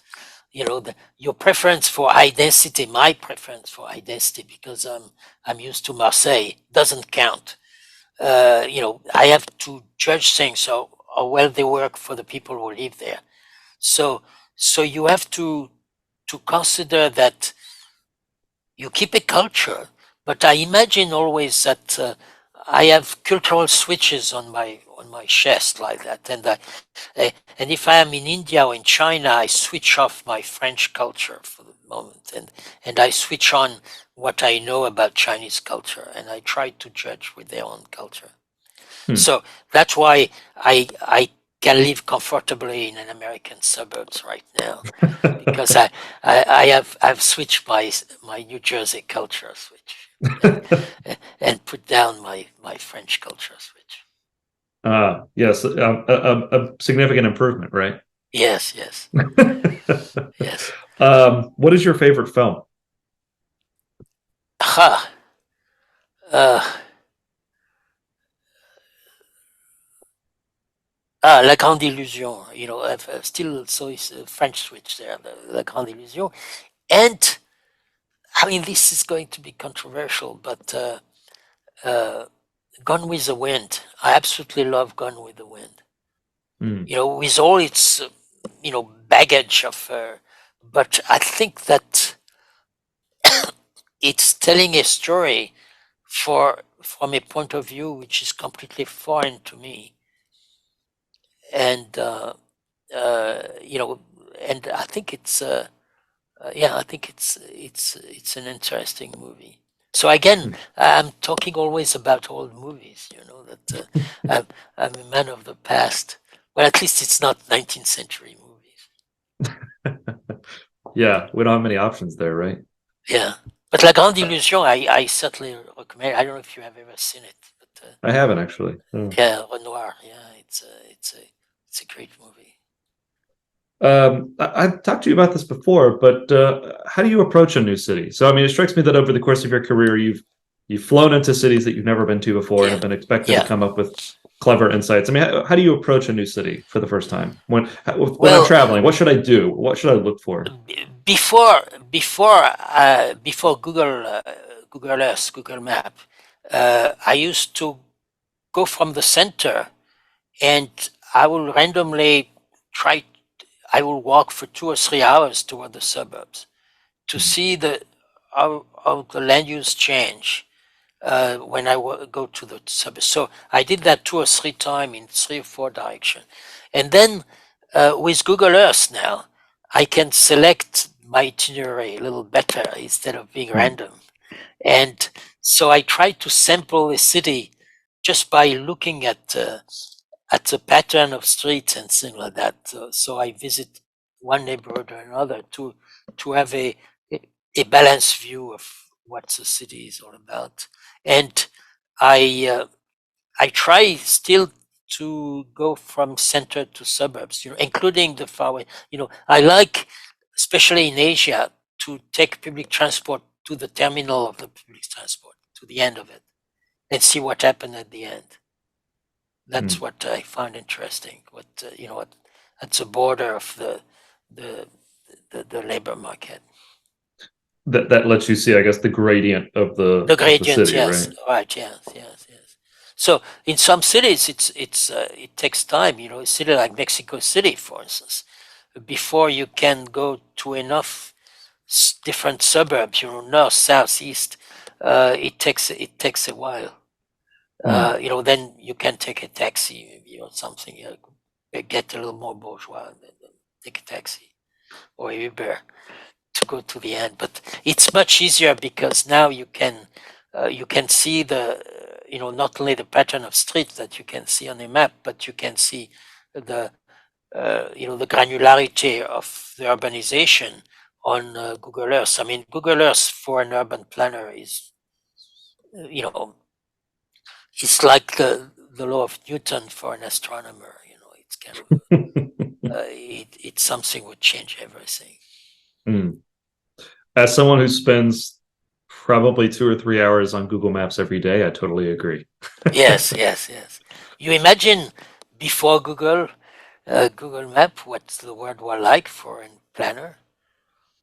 Yeah. When I first arrived in Yemen, in Sana'a, there was no map at all of Sana'a, so I start sketching, and it was summer, and so I assume, I always use the sun to, orient myself, but I didn't realize that we were south of the tropics, so the sun was coming from the north.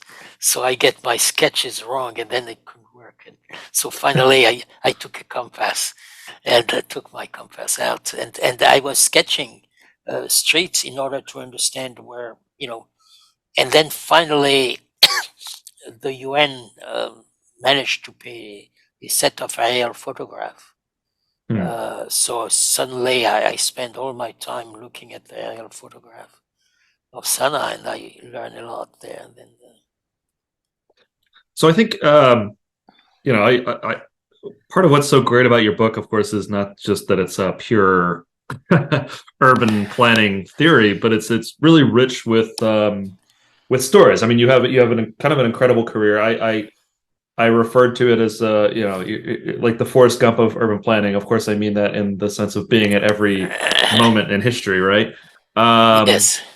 But it strikes me that you can start the story maybe however you like, but it strikes me that you sort of come into planning at a really interesting point in history, right as sort of decolonialism is taking off, right? As a global planner, and of course, as you say, you fairly immediately move into a global South context. Right. Yes. How did you? So your first, if I recall correctly, your first planning job is in Algeria, a newly independent Algeria. Is that right? Actually, my first planning job, I mean, very modest, was in Chandigarh. When I was still a student in architecture, And so I was 23, and I took a year off from the Beaux-Arts. I've been already studying 4 years. And at the time, Corbusier was God, among the planning students, because he has well, you were asking me which book I prefer. Probably, the book of Corbusier are completely wrong in their theory. I mean, they complete nonsense even. But the style is very attractive. Mm. It's very punchy. He doesn't go. He doesn't say on one hand, on the other hand, maybe. It's kind of a.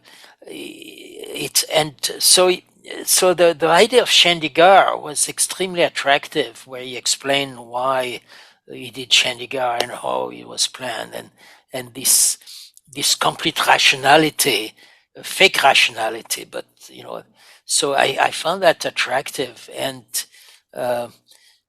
so I decided to take a year off and hitchhike my way to Chandigarh.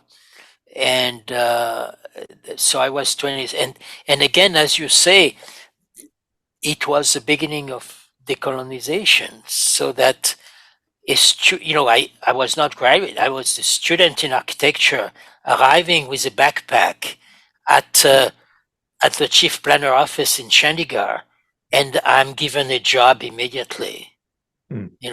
This will not happen nowadays, and it was because there was a desperate need for people, and maybe people from the West also had they had a monopoly on education. In a certain way, on modern education, and India at the time of Pandit Nehru, their model. I mean, their model was still the development of the West. So that gave me an opportunity to look at, and again, if I had visited Chandigarh as a tourist, maybe I would have been convinced that it was a great city, that it worked exactly the way it was planned. And then because I worked there, then I realized that it works, but the way it was not planned. What was planned was wrong, and what worked was spontaneous, piggyback on this infrastructure. So that was a big lesson for me. And then, of course, that's where I developed also because I was traveling in a very modest mean, I was always ending up in hotels where sharing room with 5 or 10 people in the poorest area of towns, in Iran or in Afghanistan, and so it gave me an interest. I was mostly interested in monuments when I started, and then when I came back after 1 year of moving around, I was interested in settlements. I thought that the settlements themselves was very, very imaginative, and especially when they were spontaneous. Like, I told the story that the slum of Chandigarh, that's where you could find the best restaurant and the best clothes, the best, because that was spontaneous. So that's interesting though, because coming from Chandigarh, which is meant to be this perfect rationalist, right? Yes, hyper plan. So you just have a visceral reaction to that, or or I guess what you're saying here is you've noticed that the most functional parts of the city were the parts of the city that broke from that. That's right. Yes. And in a way, the infrastructure itself was useful. What was wrong was again the zoning. The concept of the city made of sector which are self-sufficient, and things like that, very hierarchical too. So that's but say the second most then. In a way that was anecdotal, because the work I did in Chandigarh, it was a fact of working in Chandigarh was interesting. When the work I did in Chandigarh itself was very, I was basically designing houses according to models which were given to me, and I was more a tracer. That's a job which has disappeared, but basically.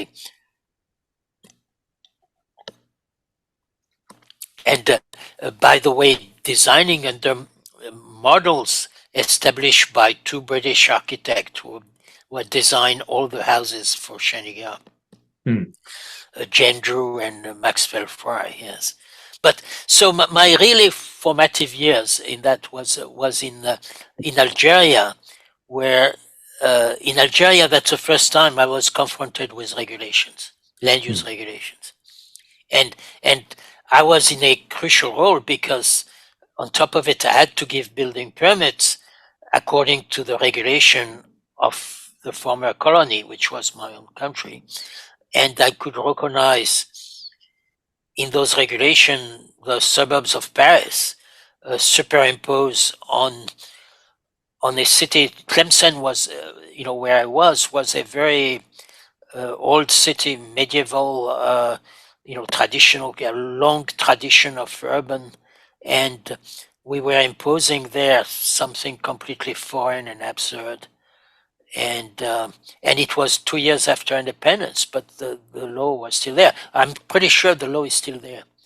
The same regulations are still there. Right? And these were a set of land use regulations essentially imposing French norms. That's French right. land Yes. use norms. Yes. Right. Yeah. Yes. Right. Yeah. No, not. It was out of ignorance. I don't think it was kind of even racist or anything. It was just out of ignorance, saying this is the way.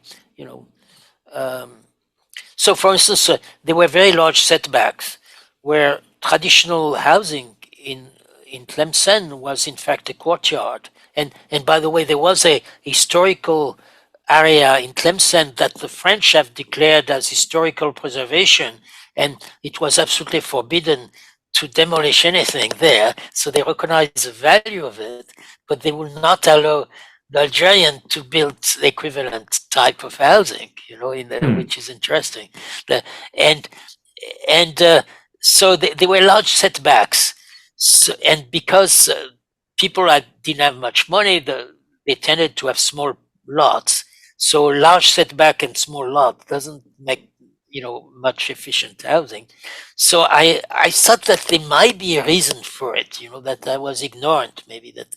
So I asked. There were several engineers there who have been. They were French, by the way, still, but although it was after independence, again, the effect of colonialism was that there was not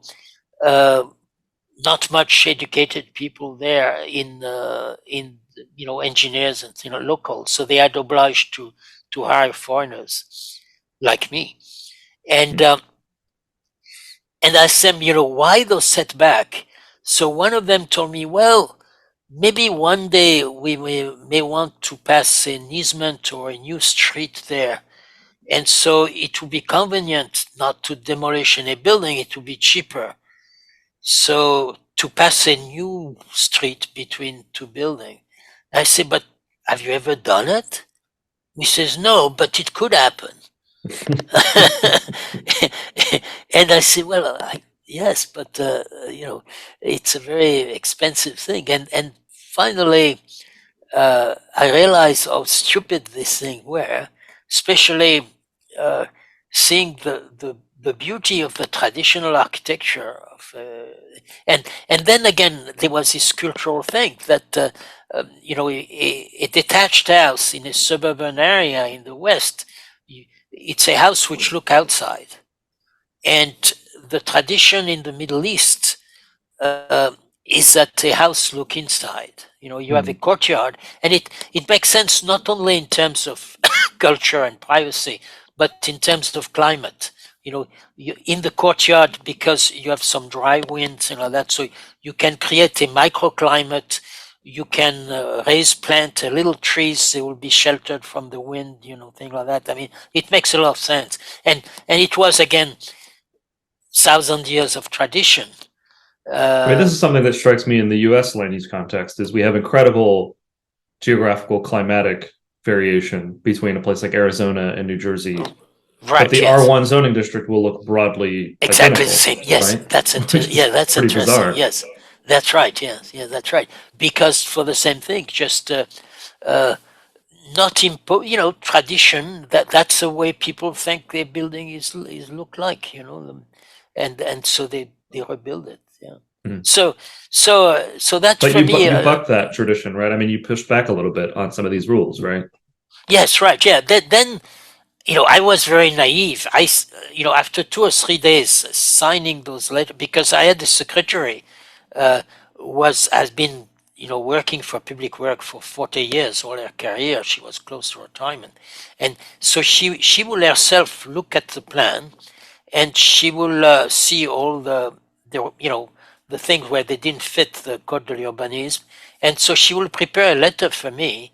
So it was a very cozy job. Every morning I had 20 letters that she had already typed.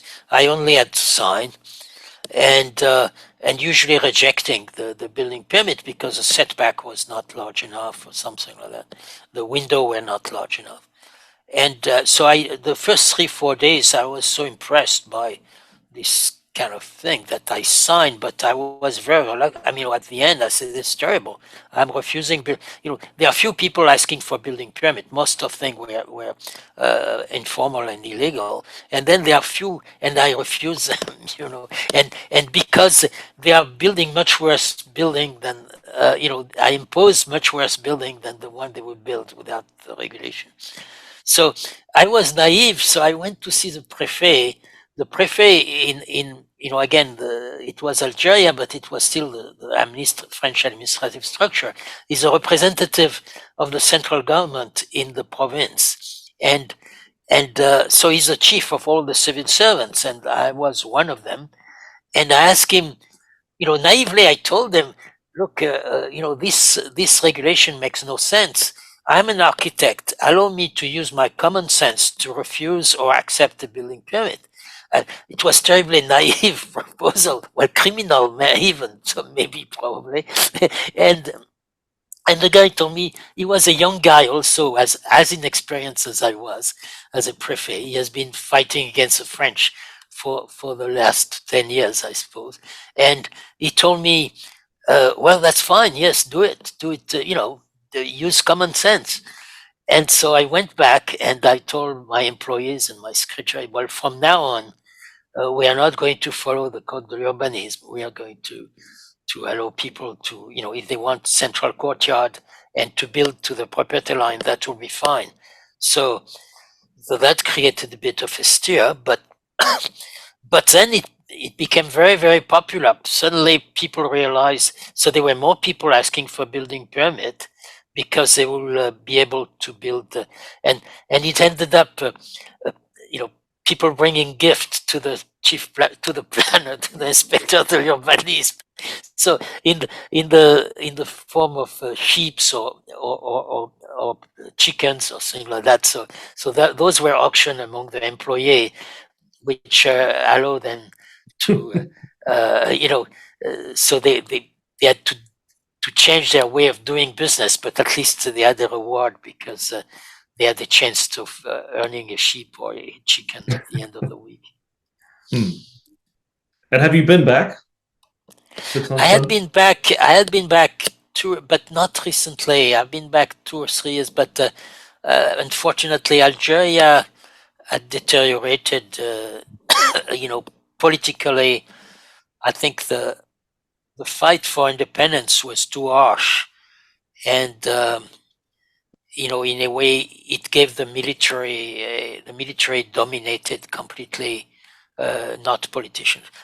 If you compare to Morocco or Tunisia, the two countries which became independent without a very hard, fight, they are doing much better. In terms of country, Morocco and Tunisia are really country, very pleasant to visit. They have their problems, but they are doing relatively well. But Algeria the regime is not. Well, in the decolonial context too, it strikes me this is where maybe some countries diverge, right? Many countries maintained a lot of these colonial land use institutions that probably didn't make a lot of sense given their local context, but but at least some did sort of hit the reset button on this. I mean, you can still see, particularly in a country like India, the Yes. legacy of a lot of these colonial. Yeah, so town and Uh, country planning regulation are still there. Yes, yes, yes, yeah, including minimum plot size. Which completely absurd. That. Yes, yes. right, right. Uh, And so from Algeria, you go where? I know you're in Yemen at some point. so Algeria, then I went back to. I had not finished my study. Back to pass my diploma finally in Paris, Okay. and then Marines and I were looking, again to work in a developing country. We thought it was more adventurous, more, uh, and we had a friend who was just coming back from Oberlin College. She has spent a year in Oberlin College, and she came back absolutely enthusiastic about the U.S. And so, she came back with a record of Bob Dylan, thing like that we had never heard before, John Baez, and uh, so she convinced us to go there for 1 year before we will go to Cambodia or whatever we end up. And so we applied to. Finally, there was an organization who find jobs for young architect or engineer, European and in the US, and then do the same for Americans in Europe. So I ended up with a job with Philip Johnson in New York. Philip Johnson at the time was one of the most well-known architects in the world, but completely the antinomy of what I believe myself in a way after my stint with Corbusier. I believe more and more strongly after traveling in those developing countries that housing in particular is a Darwinian process. It evolves slowly by reacting to culture, but climate and things like that, and you have to respect. You have to understand why traditional housing are the way they are, not necessarily copy it, but they understand why it's there. And you cannot have it tabula rasa, where Philip Johnson was, the international style that they decided, with Miss Van der Rohe and Philip Johnson and in a way Corbusier, that there was such a thing as rationality. Philip Johnson thought he was being rational. There was absolutely nothing rational about it. It's just a style, like modern style or Art Deco or something, and so there was an enormous arrogance that I found it difficult to take.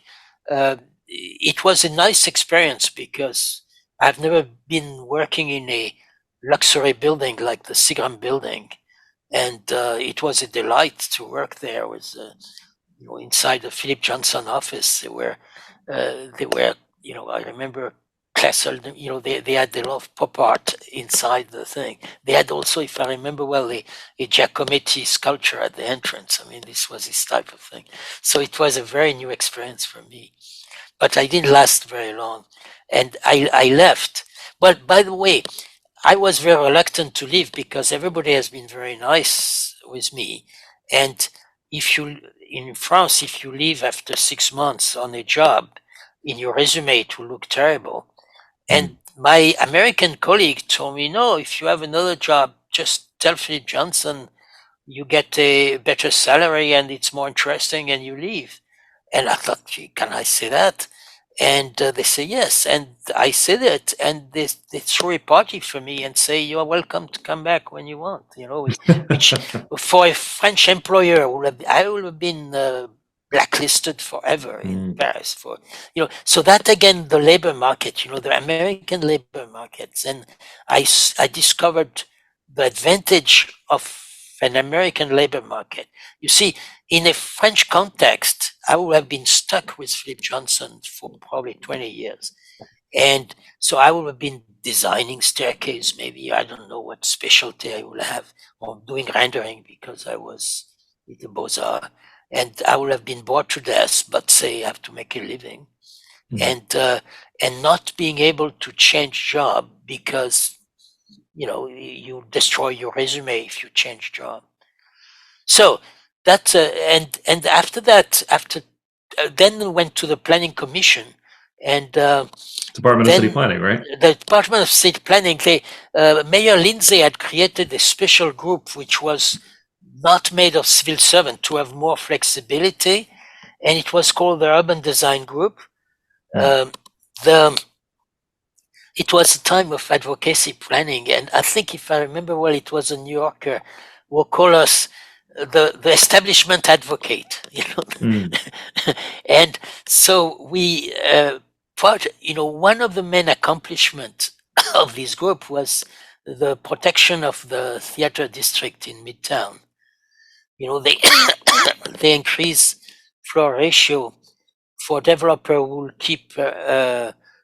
will keep theaters in the block, that they will be there, so they could develop over rights over things. So that was interesting. But I ended up in a project in Harlem because that was designed.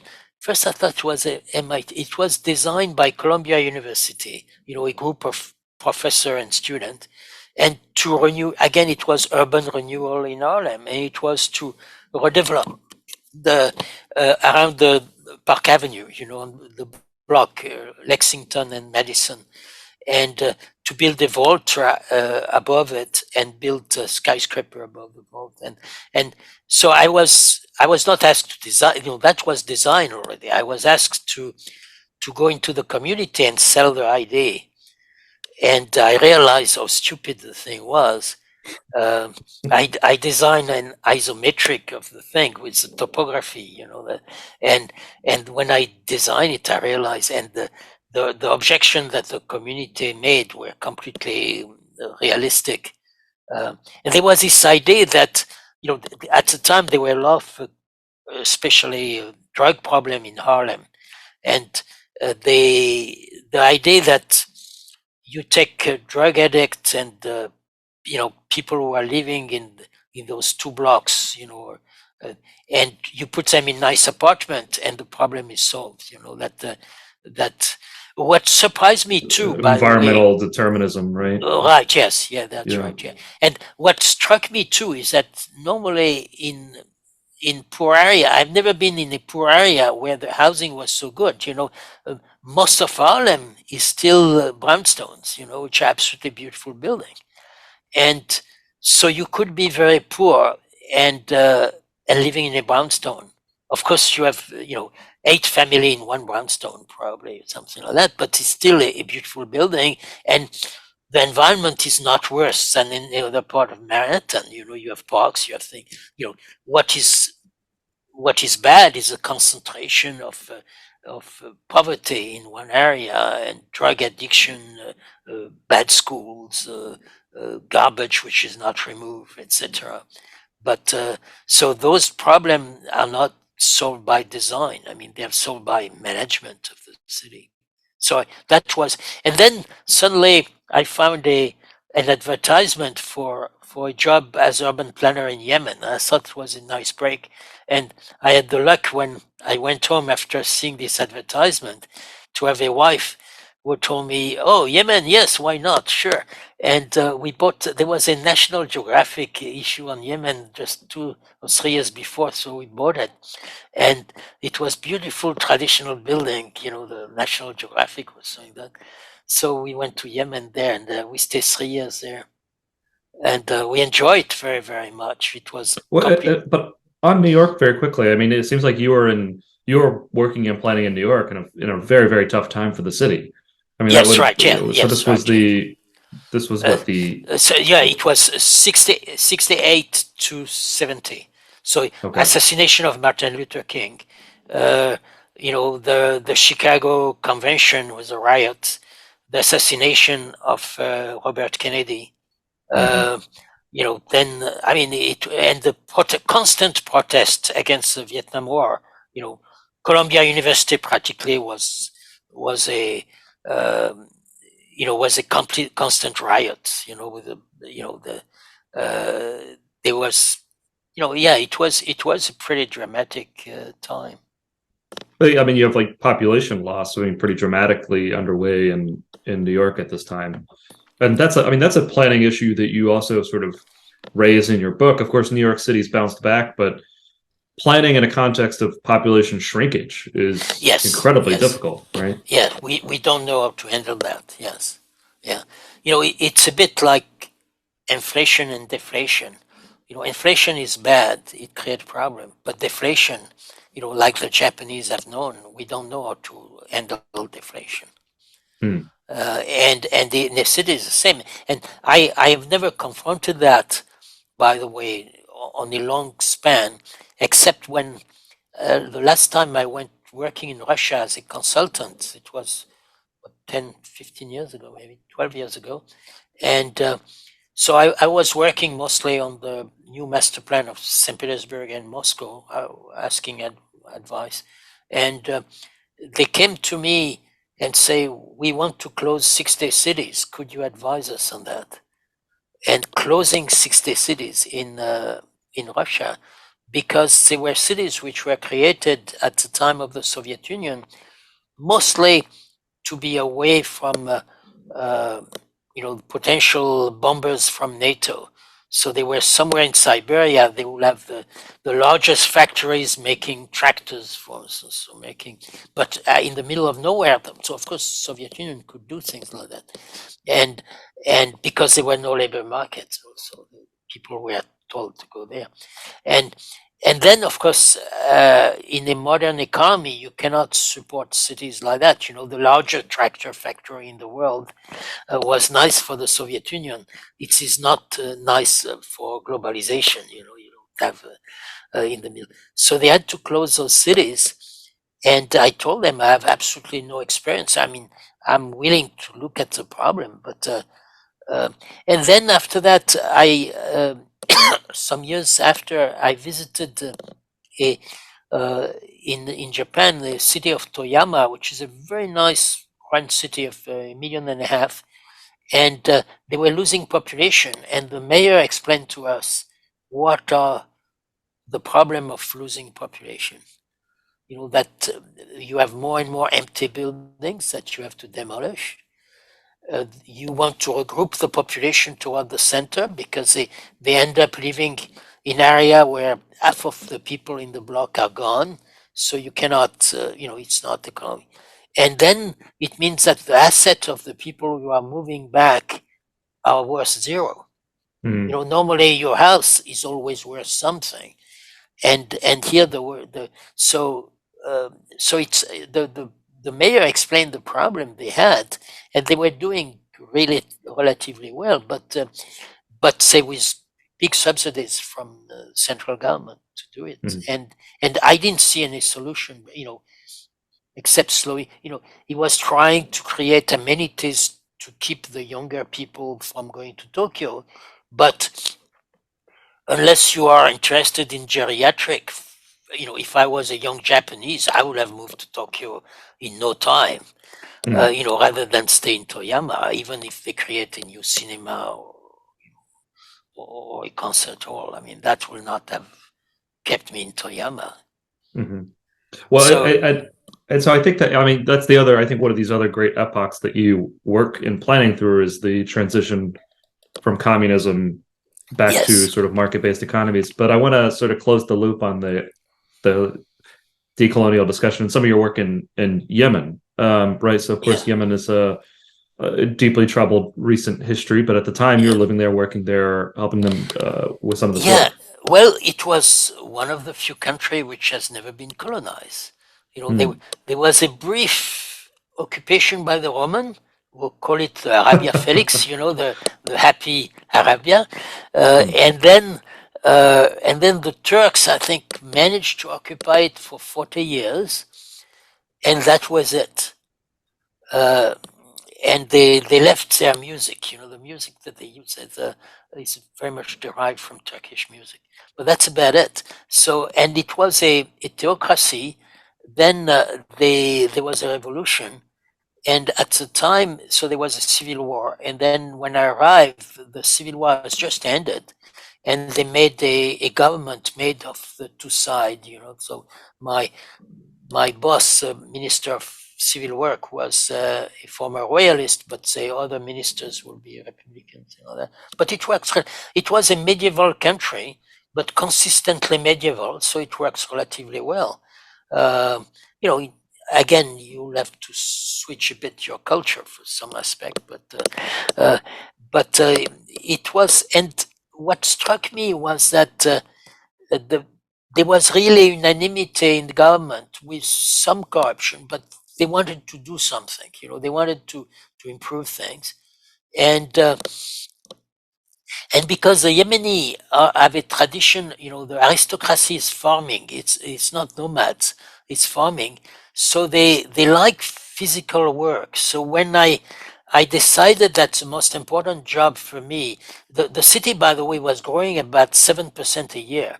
So that means it doubled in 10 years. And so my main job was to create new streets as fast as possible. So the city could expand and still have a transport system in the future which could work.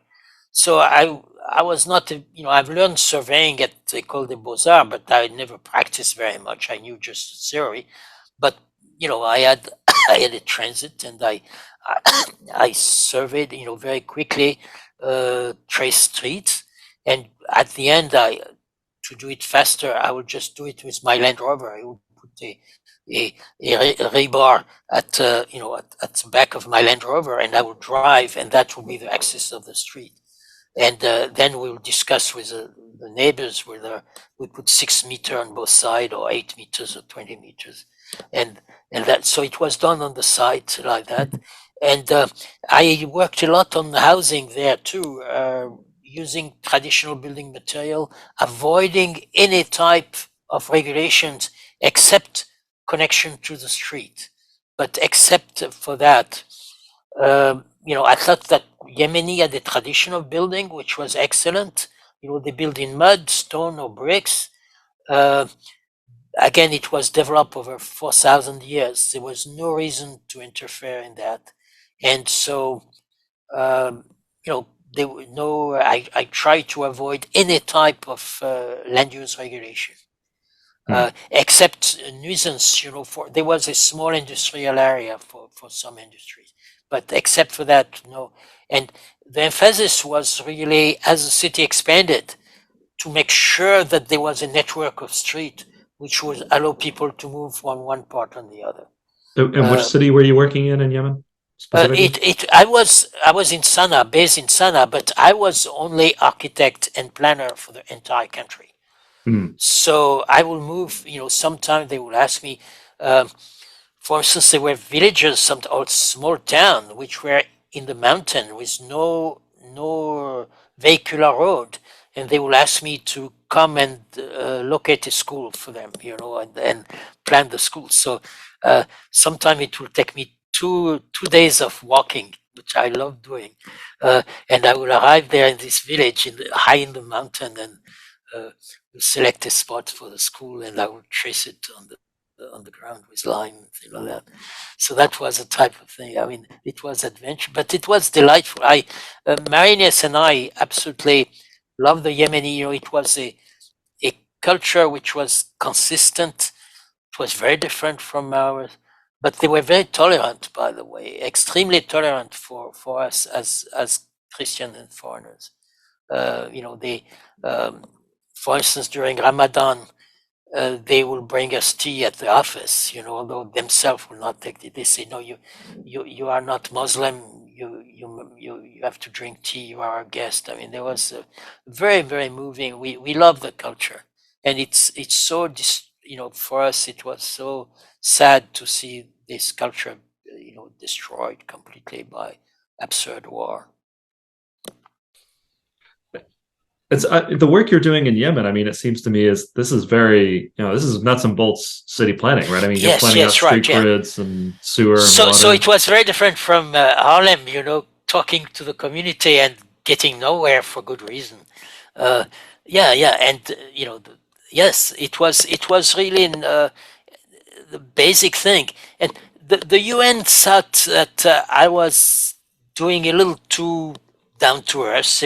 So I produce a little report every 3 months, which were more kind of projection and the need for schools and things like that. But basically, my main job was promoting local building materials, and we built our own house because after a year, when we learned a lot about it, because we didn't want the Yemeni to abandon their local building materials, which again corresponded to 4,000 years of evolution, just because traditionally they didn't have water supply or toilet in those houses.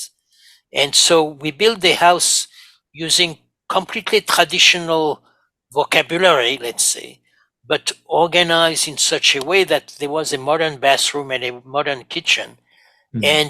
But all the vocabulary, we use local craftsmen, including for decoration, plaster, things like that. So we learn a lot, by the way, by building our own house. We converted, all the craftsmen were organized a bit like guild in the Middle Ages. And so they had a way of evaluating costs. If somebody wanted to build a house or a public building, it was very complicated because you had to pay the bricks separately, and then the donkey would bring the bricks was a special thing. So I worked with them to convert all their system into a metric system. So at the end, we will have a picture of a stone wall, say a square meter of stone wall with this quality will cost that much per square meter of real. And we did that and so the guild was extremely grateful for that, because then they could bid on, they were, for instance, the Kuwaiti were building schools, and so far they could not bid for that because they had such a different system. And now, using the metric system and cost per square meter of thing, they could bid, and then the government obliged the foreigners to use local craftsmen to build things, rather than import cement blocks, something like that, which in the climate of Yemen doesn't work very well.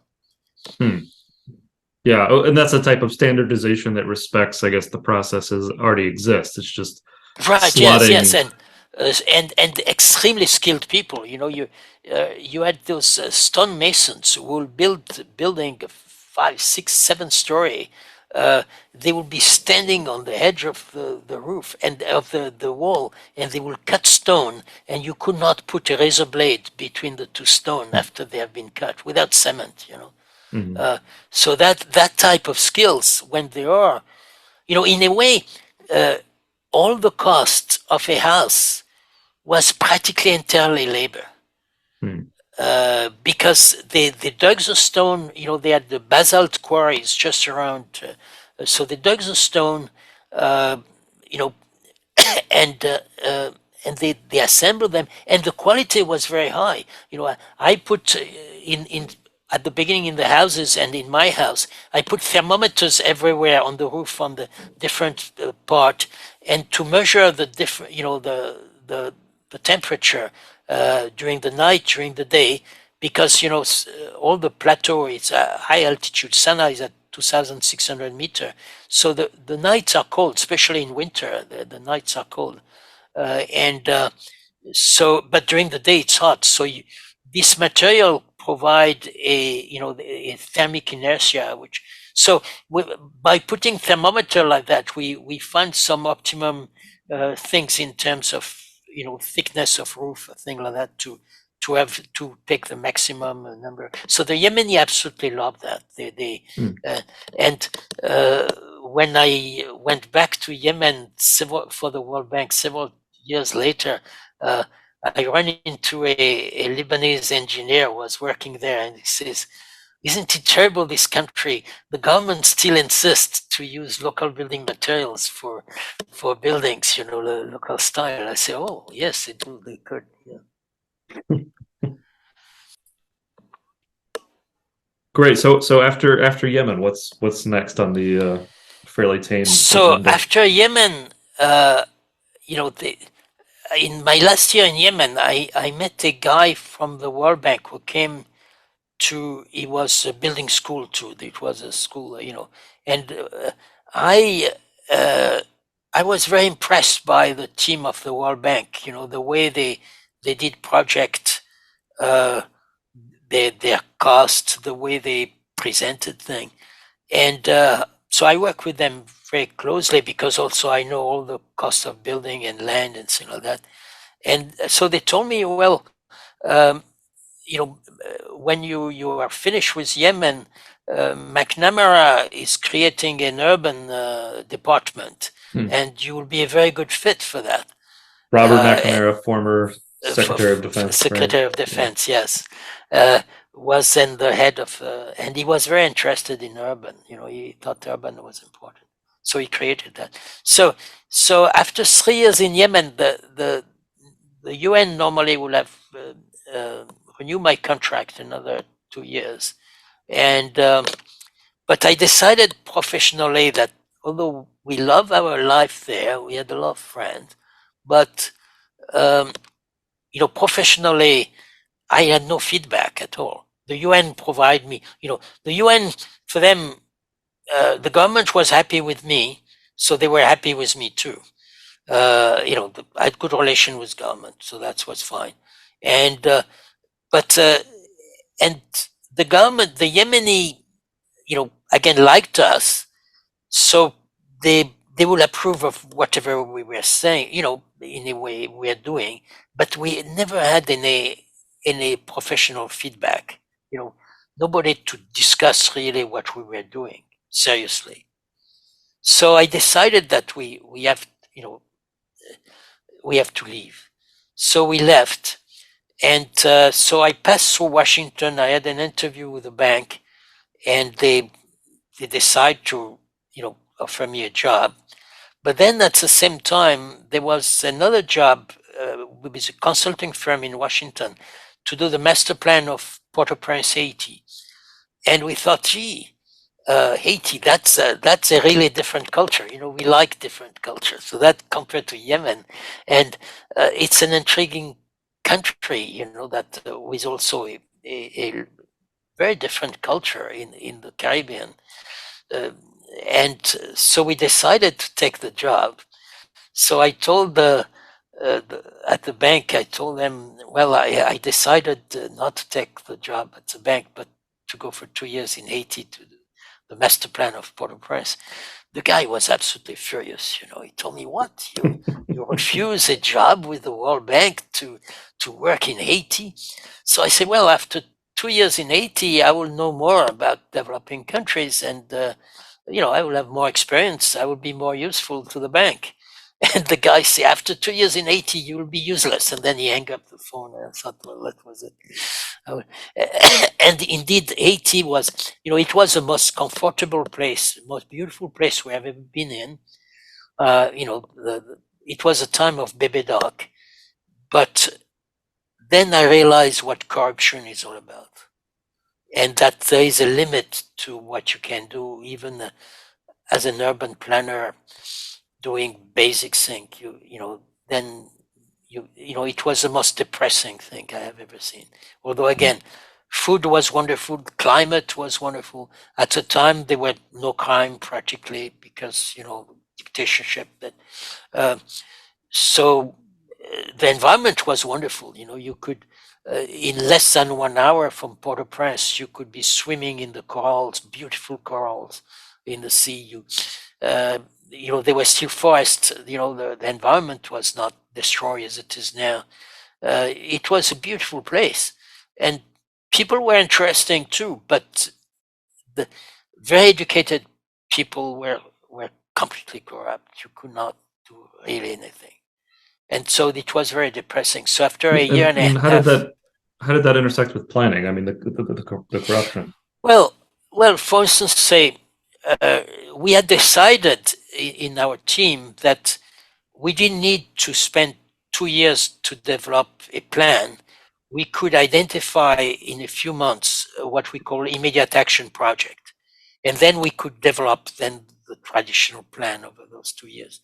And one of them, where there was an enormous slum, which was called Brooklyn, by the way, for some reason. And which has no water at all, which was on a place which was periodically flooded, and but they have no water. And so in order to have water, there was a water main which was bringing water to Port-au-Prince. So during the night, they will dig it, they will burst the pipe, and then they will take the water for themselves. So we thought that if we put a little water main going to Brooklyn and put 5 or 6 water fountains there free, it will be much cheaper than to have to repair the water main every 2 or 3 weeks or put guard there.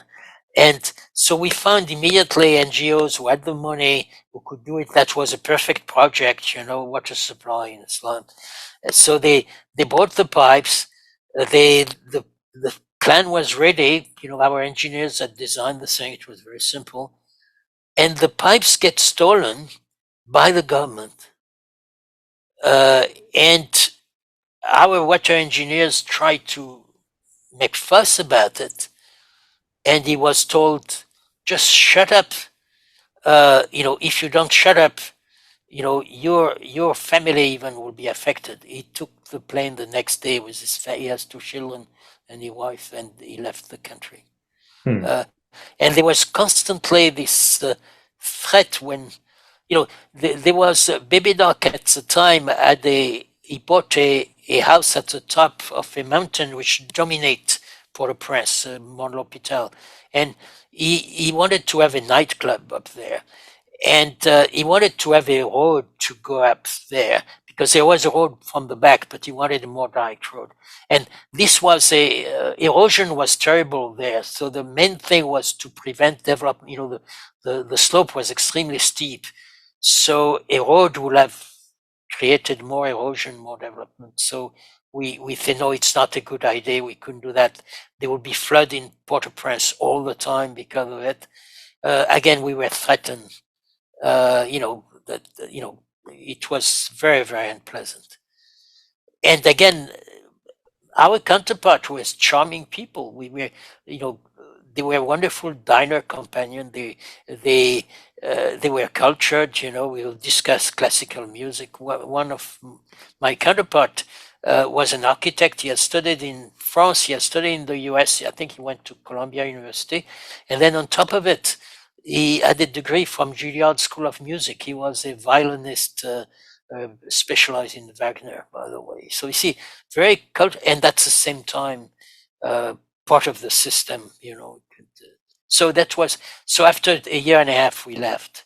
And then we went back to Washington. Then for the first time, we went to Washington, living there and working as a consultant for this firm, working in the Dominican Republic, that. And then eventually, I started working as a short-time consultant for the bank.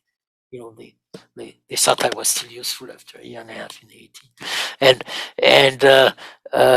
But then the next job was in San Salvador. Again, our children were still small, and the French usually have French school a bit all over the world, which follow exactly the same curriculum as Paris. That's a French system. And so we moved to El Salvador then, and for a year. And again, then it was mostly for slum, to regularize the slum, to make the slum formal rather than informal, give tenure, provide infrastructure. But then by the time we left, the Civil War started, which lasted several.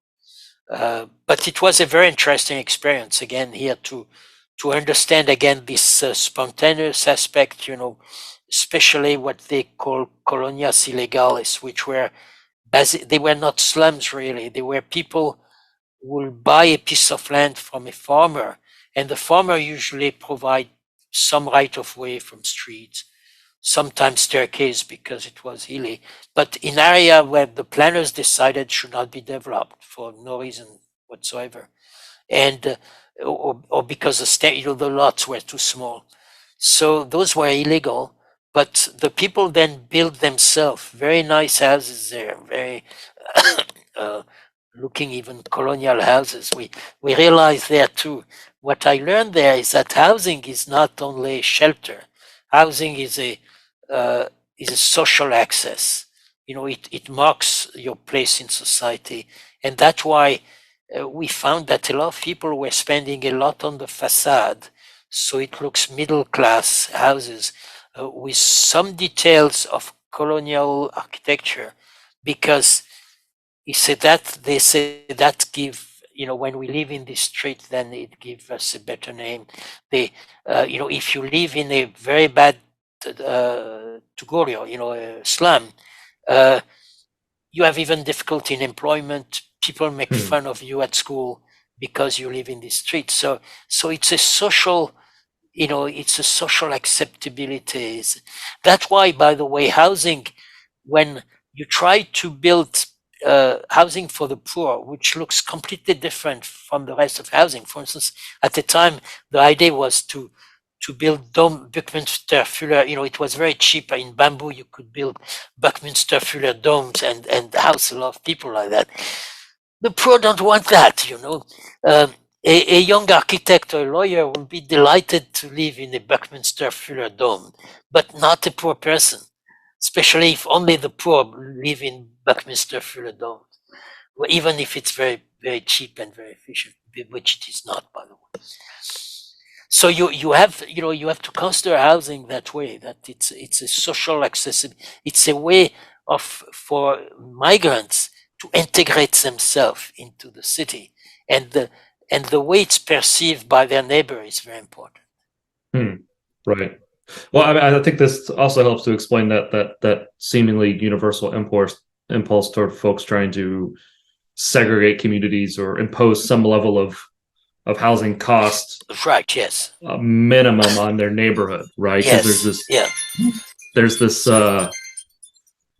this quality of the type of neighborhood that you're in determines your social standing. Yes, and so there's of course you want to have strict rules surrounding that and what that communicates, right? Yeah, you're right. It goes both ways. Yes. Yeah. It goes both ways. Yes, it's true. Yes, that means that the people aspire to send a signal of a higher level, but at the same time, the people who have reached a higher level do not want that their level is diluted by lesser quality housing. Well, and I think that's an interesting point too, because we often talk about housing in terms of number of units, how many units were built. And I think there's two things that get left out of that. The first are the qualitative elements there of, what does the house, does the housing reflect the values or the desires or the lifestyle preferences of the people living in it, but also where the housing goes, right? So if the housing is not accessible to large labor markets, then it's only slightly better than not building the housing altogether, right? Maybe it's worse. Maybe it's worse. You see that in the Infonavi houses that they build in the northern suburb of Mexico, which have been abandoned after some time. People realize they couldn't live there. They have paid for their houses. The houses the design were okay, but there were no amenities, no schools, no transport. It was unlivable. Mm-hmm. And no access to jobs, right? No access to job, 2-3 hours commute, not.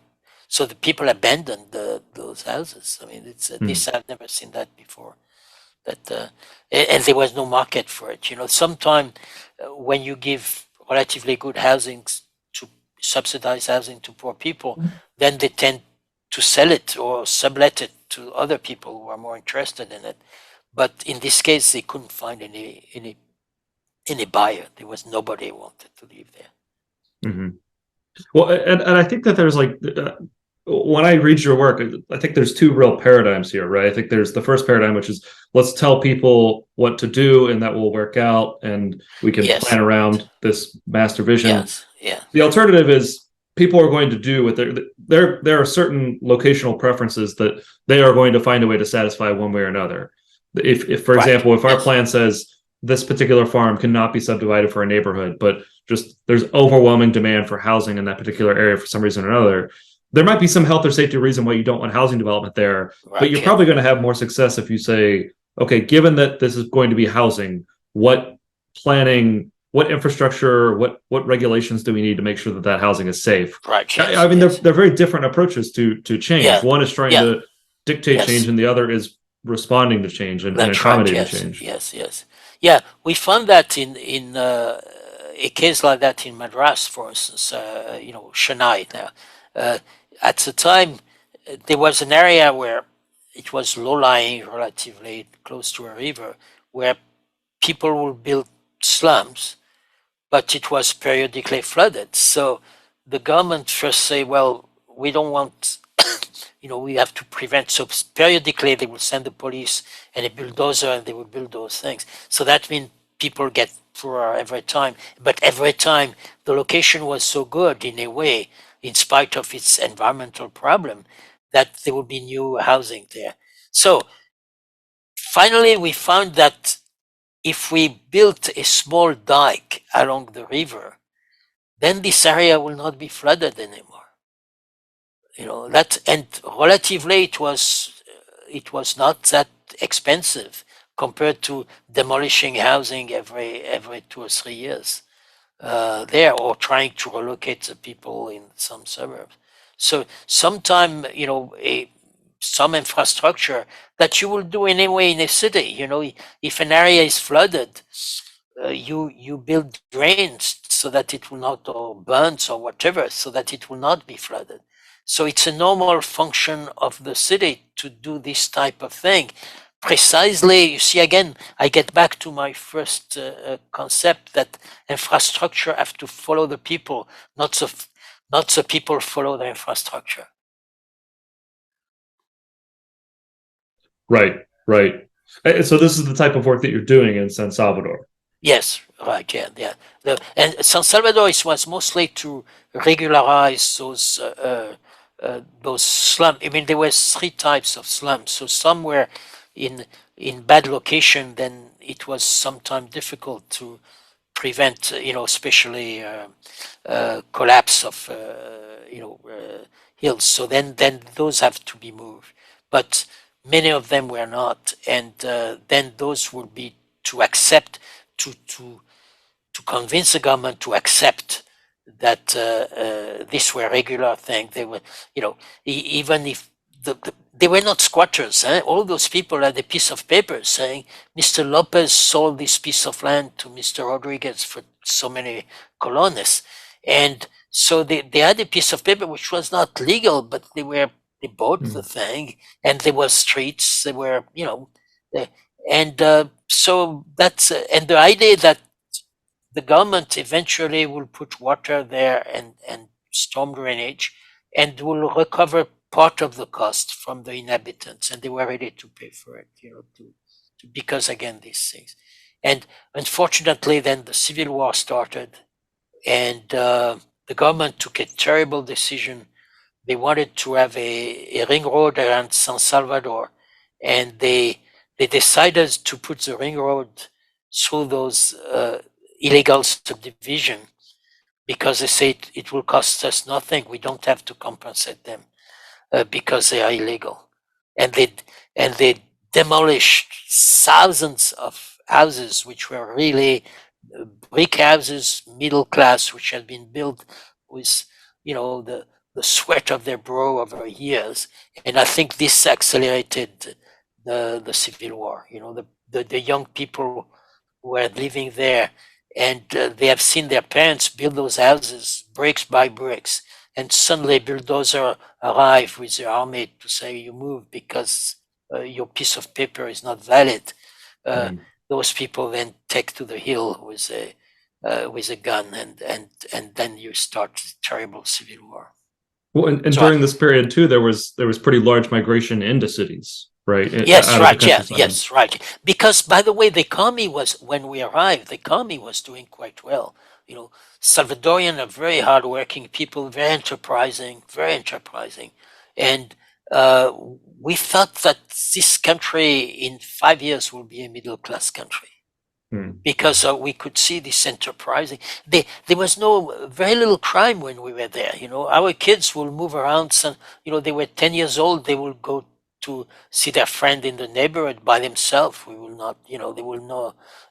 will not be possible now. But at the time, there was it was very, very. I mean, it was very pleasant. That was a very pleasant experience, except that again, it didn't result in in the, although the ideas percolate, again, those ideas that you regularize this thing, it became more and more acceptable to the government that they didn't have to, although they were illegal, we regularizing them is not rewarding criminals, but on the contrary, to we evaluated the fixed capital represented those houses, and it was very, very important. I mean, so after that, we went back to Washington for a few months, and then consulting a bit all over around, Indonesia and thing, and then finally we had a job in Bangkok at the National Housing Authority, which was then probably the best job we ever had, the most satisfying, because of the intellectuality of the Thai. Our colleague in Thai, we were the National Housing Authority is a. What year was this? That was in 1979 and 80. Yeah, and it was it's a government entity to build low-cost housing. So they were doing mostly sites and services, or public housing. By sites and services, you mean the government going out there and subdividing a property, platting it out, selling, plotting it putting out, in the infrastructure. Putting the infrastructure. Sometimes building the toilet even on individual lots, so they are connected to the sewer directly. Single that. Yeah, and so that was delightful at all point of view. Then we didn't have the problem like in Yemen or in Haiti. Our colleagues were delightful, were intellectually certainly our peers or our superior. So we had a lot of intellectual stimulant. The food is fantastic, of course. The people are so polite and nice to work with. I mean, for us it was paradise. And we kept good relation with our colleague there. I mean, it was right. And then eventually, then after that, I joined the bank. Then when I went back to Washington, I joined the bank and start working on India actually full time. And then after that, China and Russia. Well, I want to jump ahead here. I mean, so I think there's this first big historical epoch that you're working in, which is immediate post decolonialization context, or a context where just there's a lot of change in governance happening in the global South. But I think another context that I believe heavily shapes your thinking is this sort of the twilight days of communism and then immediate post-communist states, right? I mean, so you're working in Russia to some extent, and then China in the final days of what we might consider to be sort of the greater commitment to the communist project that exists certainly in Russia, but even in China, right? Yes, right. Yeah. When I worked both in Russia and China, so that was right. Russia was just after when Yeltsin took over from Gorbachev. That's when I started, and so the Soviet Union was still intact in a certain way. I mean, there was no Supreme Soviet or something, but say the bureaucracy was still, the land still belonged to the government. Well, let me ask you potentially a big kind of ridiculous question. I mean, how does urban planning work within a communist system? I mean, what was that process like? Well, it's entirely design. You design things, and the engine, the central planning organization tell you have to build, let's say in Moscow, 50,000 dwelling units. Okay. By the way, they don't even talk about dwelling units. They talk about square meter. You have to build, say, I don't know, 5 square kilometers of floor space, and then they pass it on.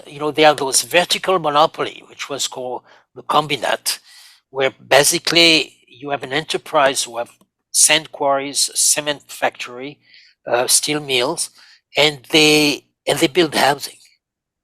And so there's no, there's no Home Depot. There's no place in the Soviet Union where you can buy bricks or cement. It's all within this vertical monopoly. All the cement produced is used for the housing built by the same company.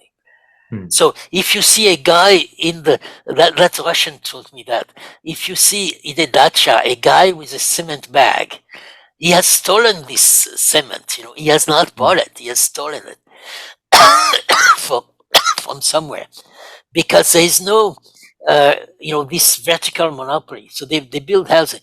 So how do they do that? Central planning is of course extremely difficult, because you have to give enough resources for this monopoly to have enough sand, enough cement, enough steel to build the housing at the end. And sometimes there are contingency. You build in an area where there are, let's say, earthquakes, so you need more steel. But then if you need more steel, and the planners at the central planning, there's no supply, there's no additional supply, where you cannot, so you have to build less housing. And then, of course, after that, because the objective is to produce a certain number of square meters of housing, then the engineer developed system of prefab, and the street are entirely dictated the distance between building, where you put your prefab factory, and the crane, the line of the crane, and then on both sides of the crane, the crane will be on a rail, and then you build the houses. So the technology decide absolutely everything, and that's why, one of my, I think, most successful work was this report I wrote with my colleague Bertrand Renaud, called Cities Without Land Market, which was eventually published with the Journal of Urban Economics, where I found that in Russian cities, the density increased with distance from the center.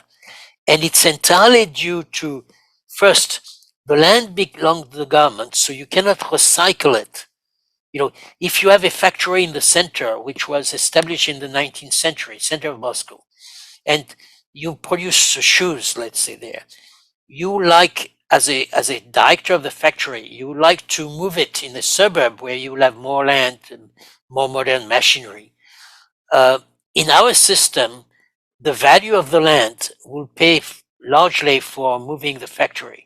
The owner of the factory say, I sell the land, and with that.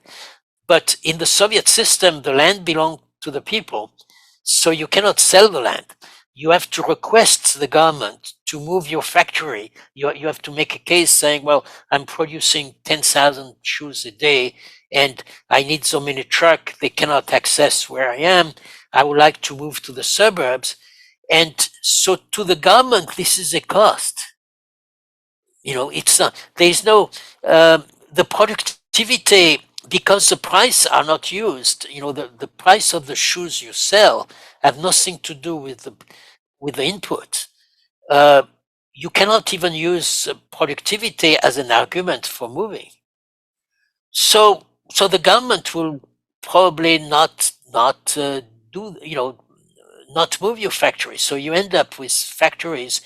Very often, then you stop producing there. You try to manage to have another piece of land somewhere, but the factory is still there because there is no way you can sell it or use it differently. So you will use it. You say, well, you will store maybe building materials on it because it belongs to the land use. I mean, it's a completely vicious system when you think of it. But officially, of course, for a planner, if I remember my time at the École des Beaux-Arts as a planner, it's a paradise because cost is not, you don't have to cost the land cost. You just have norms, but of course you never build things in the right way, in the right position. Or I think there was an example from your book too. I mean, the heuristic that was used for that was in China. China, Yeah. So China, right. Yeah. Yeah, China had the same system, except that they were more decentralized a bit than the Russian were. But say, so if land has no price, what should be the density of residential area? You know, how many houses you put. So you have, you know, especially Marxism is supposed to be scientific. So you have to find a formula, you know, which appear rational. So they found that 1 hour of sun for every apartment at the winter solstice, you know, in the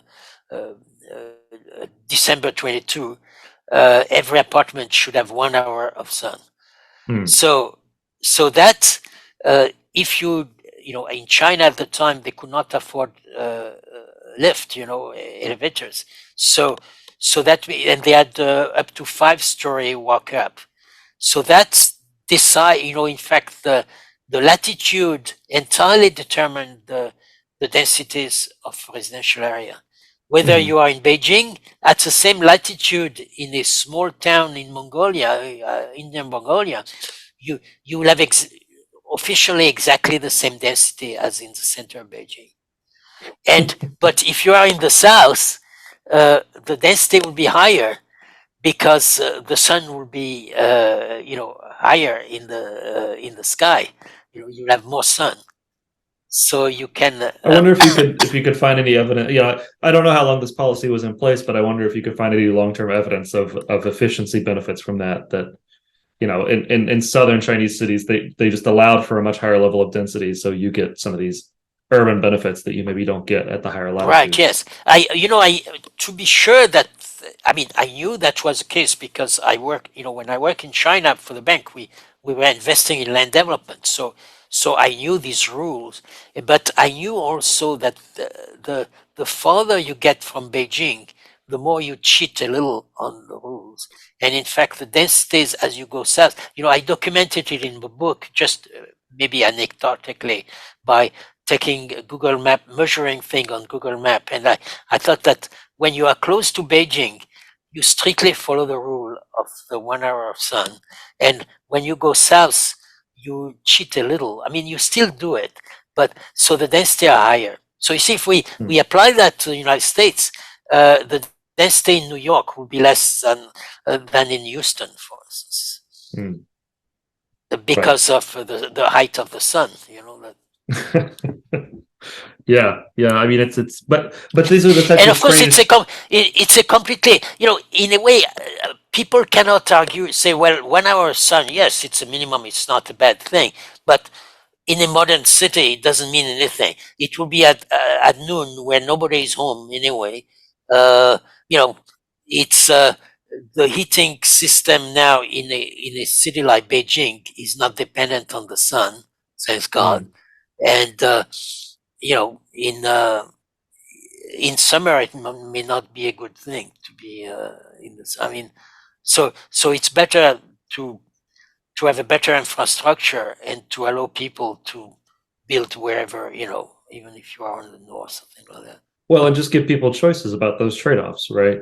Yes, right, yeah. Right. And then there's no choice. So all the public building, you know, what they call the downway housing, that means the housing which belong to the enterprise, were built by the enterprise for their workers, are built exactly the same way, you know, exactly the same way. Right, but China's transitioned quite a bit more toward markets in yes, the distribution of housing, right? Very quickly, one of the reasons was that Deng Xiaoping, among other things, told them that the land, you know, the land belonged to the people, but the right to use it could be auctioned, and so to reproduce a market that way.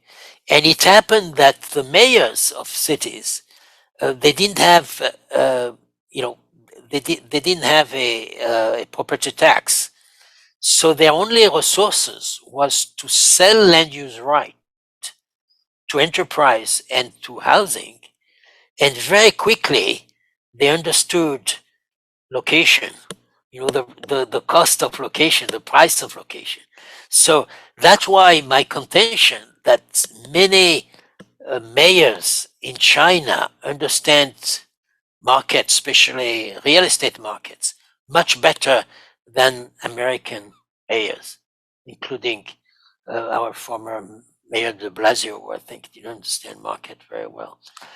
So it seemed very paradoxical that a member of the Communist Party understands market better, but it comes again from using markets to mobilize resources. They understand it very well. Now, by the way, it's not a very good thing that the only resource of a town, of a city, is by selling land use rights. I mean, initially you have to do it, but say they should have introduced property tax long ago. You know, or other type of taxes in order to feed the city. But I think so. In Beijing, the bureaucrats do not necessarily understand market well, but at the local level, yes, the mayors do. I assure. Well, I think this is partly what's gone wrong in a place like California, where because of things like Prop 13, property taxes aren't necessarily as large a share of public revenue as they are in other places. So that's right. Yes, there's maybe less incentive to facilitate development that would command high property taxes. Exactly. Yeah, it might end up with a net cost in a way. Development become costly. Right. You know, instead of being an advantage. Yes. Well, that's something that coming out of your work, I'm always, just how little land prices seem to figure into U.S. planning discourse. I mean, I don't think maybe I'm overgeneralizing, but I think many planners probably wouldn't know what the land price range or distribution is. Absolutely, and when they see land prices rising somewhere, they always use the word speculation. You know, so that's they do not explain it. You know, because speculation, yes, it does exist, but it means that at the same time you buy, at the same time you sell. If not, you are not a speculator. And they don't, you know, in a way, for me, when I hear a planner use the word speculator, it's like somebody using sorcery to explain why he gets sick or something like that. You know, in the Middle Ages, people could not understand certain things, so they thought it was witchcraft, you know, which explained a lot of things. And speculation is a witchcraft of planner now. You know, so then they don't feel responsible for it. You know, they don't feel that they have constrained the supply of land so much that indeed, if you have land, you are going to make a lot of money on it. And so you create the speculator by creating the shortage. But if you know, because there are very, very few cities in the world. One or two in Latin America, I remember once, but have a monopolist on land. You know, land is usually well distributed. You know, it's you do not have a monopolist who control entirely the market for land. It's not true. Yeah, well, that's a really interesting point. That sort of, I think, dismissing it as, oh, it's all speculation, I think it delegitimizes the use of the information that's being communicated about land prices. Yes, that's right. Well, because of course, it's just speculation that we don't have anything to learn from it. But yes. You know, I mean, the speculation is this like knowledge creation process. People are trying to figure out what is the correct price of this parcel of land, and that's based on how much demand we think there is for it. Yes, right. Yeah. I want to ask another question about this. So, you know, I think land value taxes have come back into vogue among some. You know, the Georgist thought. I wonder if you have thoughts on land value taxation. Well, I think what I don't agree with is to consider that any increase in urban value should automatically get back to the state, because then you will end up with the situation in the Soviet Union where you create no incentive to recycle land from the current user. You know, if let's say, for instance, I'm living in a house here and I'm contemplating to retire, and if I sell my house at you know, with a capital gain that, you know, I will have because I've been there 20 years, I can live very well in Florida, in you know, somewhere. No intention here. It's just a story. But say, imagine that you say the capital gain on your house, after all, you did, you know, do not come from you. Your house has stayed the same on 20 years. so it goes entirely to the state as a, it's a, then I will stay put. I don't have enough money to move to Florida. I will stay put in my house here, and it's not optimum for me. I'm not active anymore in New York or anything. I don't need to live there. So I think that you will, if you have a entire confiscation of the capital gain on land, you will end up with the story of the Soviet Union. Although you still have a market on land, but say if the profit of the pre-value doesn't get to the current user, and in a market economy, it's a current user will decide to move or not to move, then this person will not move. If you confiscate the 50% of it, you may still have the same result. So you have to be very careful when you say value capture, that assuming that, yes, but, so I think you have to be very careful about that. Now, I'm all for property tax, and maybe property tax based on the value of land rather than the value of the property. I think that would be a good idea, because then if your house is underbuilt, then you will have a big incentive to build it, higher, rather than being taxed for what you build on it. So I think that if you could establish in a city a price for land which correspond to the optimum, the best and higher use of land, you will see parking lot disappear very quickly. For instance, maybe replaced by underground parking lots, but say parking lots without building on top of it in Manhattan is rather striking, in a way. And it's because the tax is not on the land; the tax is on the building. Yeah, I think that's what a lot of the land value tax folks have in mind is that, right, a pure property tax somewhat disincentivizes you to improve the land because we're taxing the land and the improvements. But land value tax would just tax the value of the land. And I think you're correct that it would incentivize folks to sell in context where they're not using potentially the property to its highest value. But I think you see but that's different from value capture on capital gain. Yeah, right. You see, that's that. Another thing too, which I think is very bad and was a problem in India for a long time and is still, is to have a very high tax on transaction. In India there was a consensus that if land price increase, it's because there are too many transactions. They say everybody who sell land wants to at least make 20% compared to. So if you have 3 persons selling land, in the same year, then the value of land will increase more. So they put a tax on transaction, a high tax on transaction, to prevent too many transactions. And that's terrible because, of course. Well, I mean, isn't that just getting causation flipped here, right? So, yes, yeah, exactly. Values are going up, so more people want to sell. So they're just again, it's people who do not understand market at all. Who think that it's a seller who decide the value of his land. It's not the seller who decide the value; it's a market. You need a buyer, so or it's assumed there is a monopoly, but there are no monopoly. They cannot. So it's a you have to make transaction as easy as possible, and therefore you should not tax transaction, and you should be very careful, I think, when you tax capital gain on land, because if not, you will freeze land in its current use. Yes. Right. I think you have to be very careful about how you design some of these rules to not get the incentives misaligned. I'm kind of curious, actually. Sorry, go ahead. Yep, go ahead. No, go ahead. Yeah. Well, I was just going to, change gears a little bit here. I'm kind of curious, is there anything that you maybe have changed your mind on, or that your thinking has evolved on since writing the book? So, I mean, the book's been out, what, like 4 or 5 years now? Yes.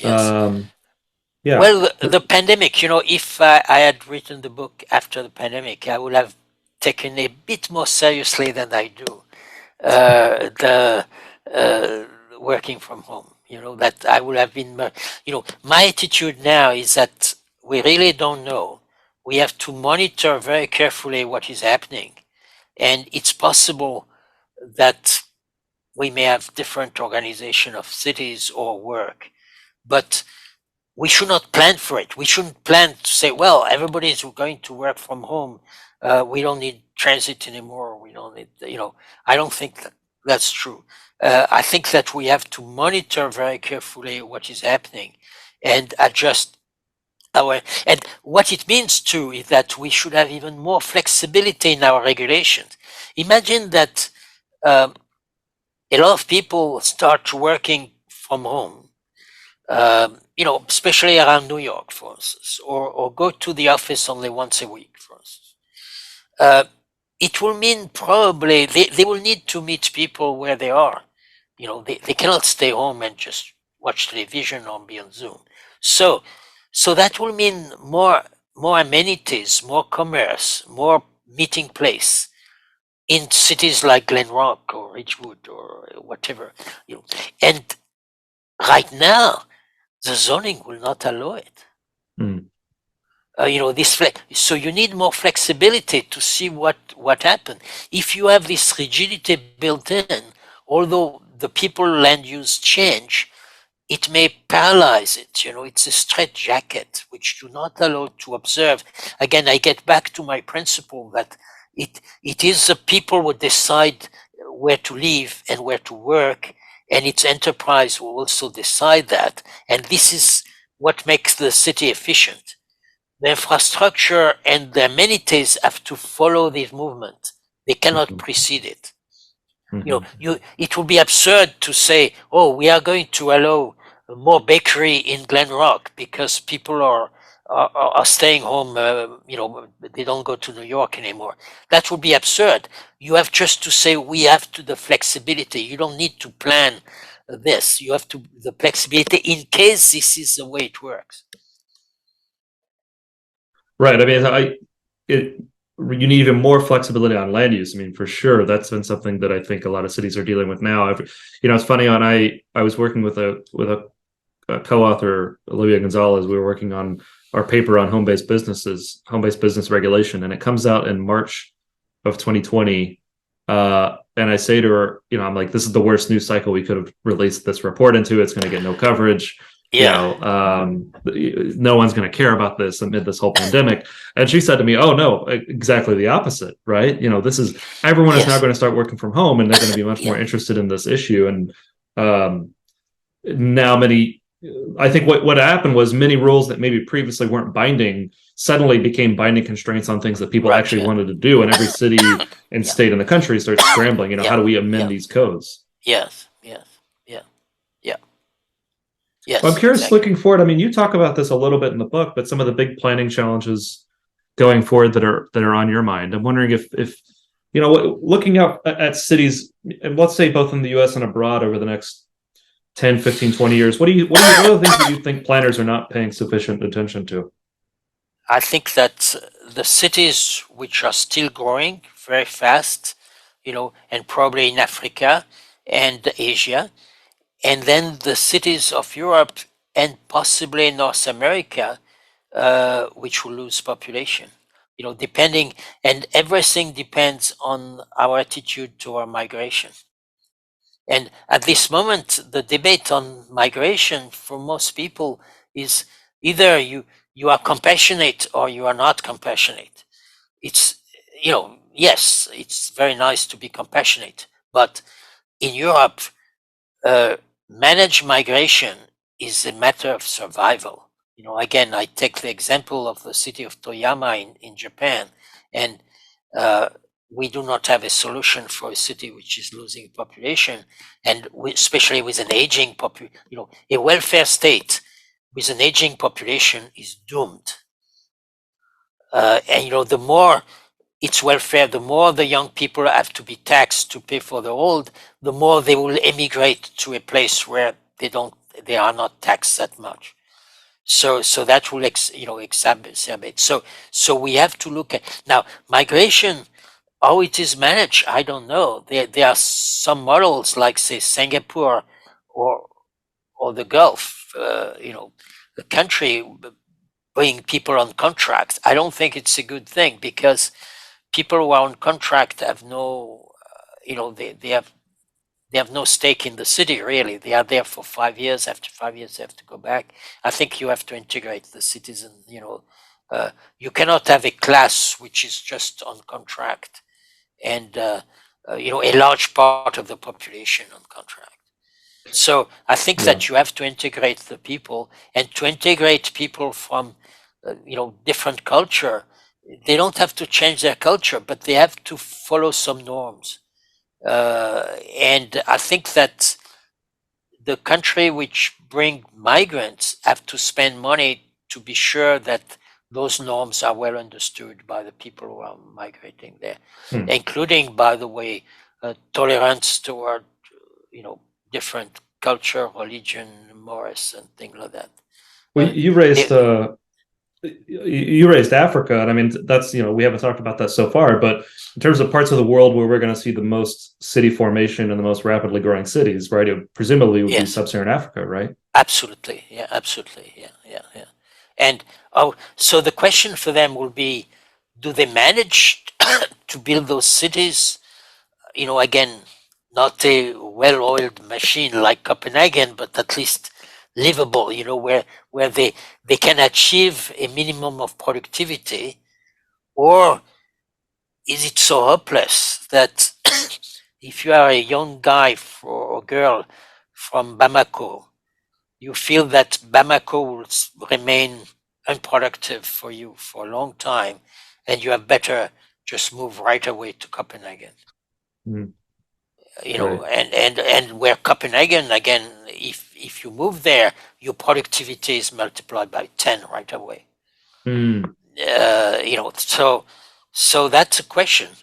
And I think that because of the massive migration, it's so important that the Africans themselves manage to be successful in their urbanization.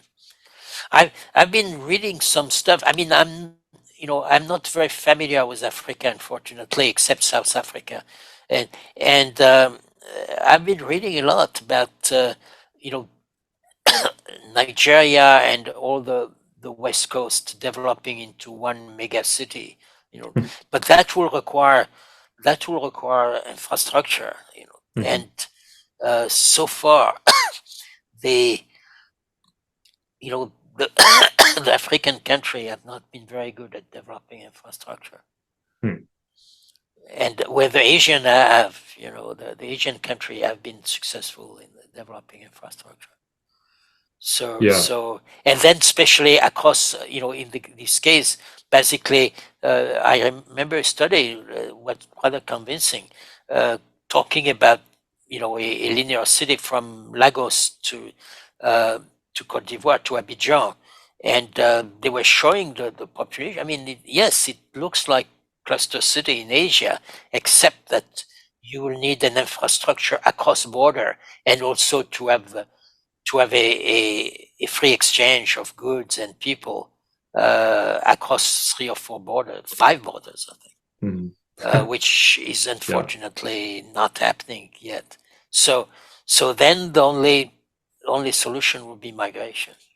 Well, and I think this is a planning challenge at various scales. Is the jurisdiction that needs to do the planning does not reflect the actual extent of the labor market that sets the extent of the city, right? And also for European cities, they don't realize what it is to have an aging population, and it's coming to them very soon. And especially with the benefit that old people receive. I mean, it's without migration, it's unworkable.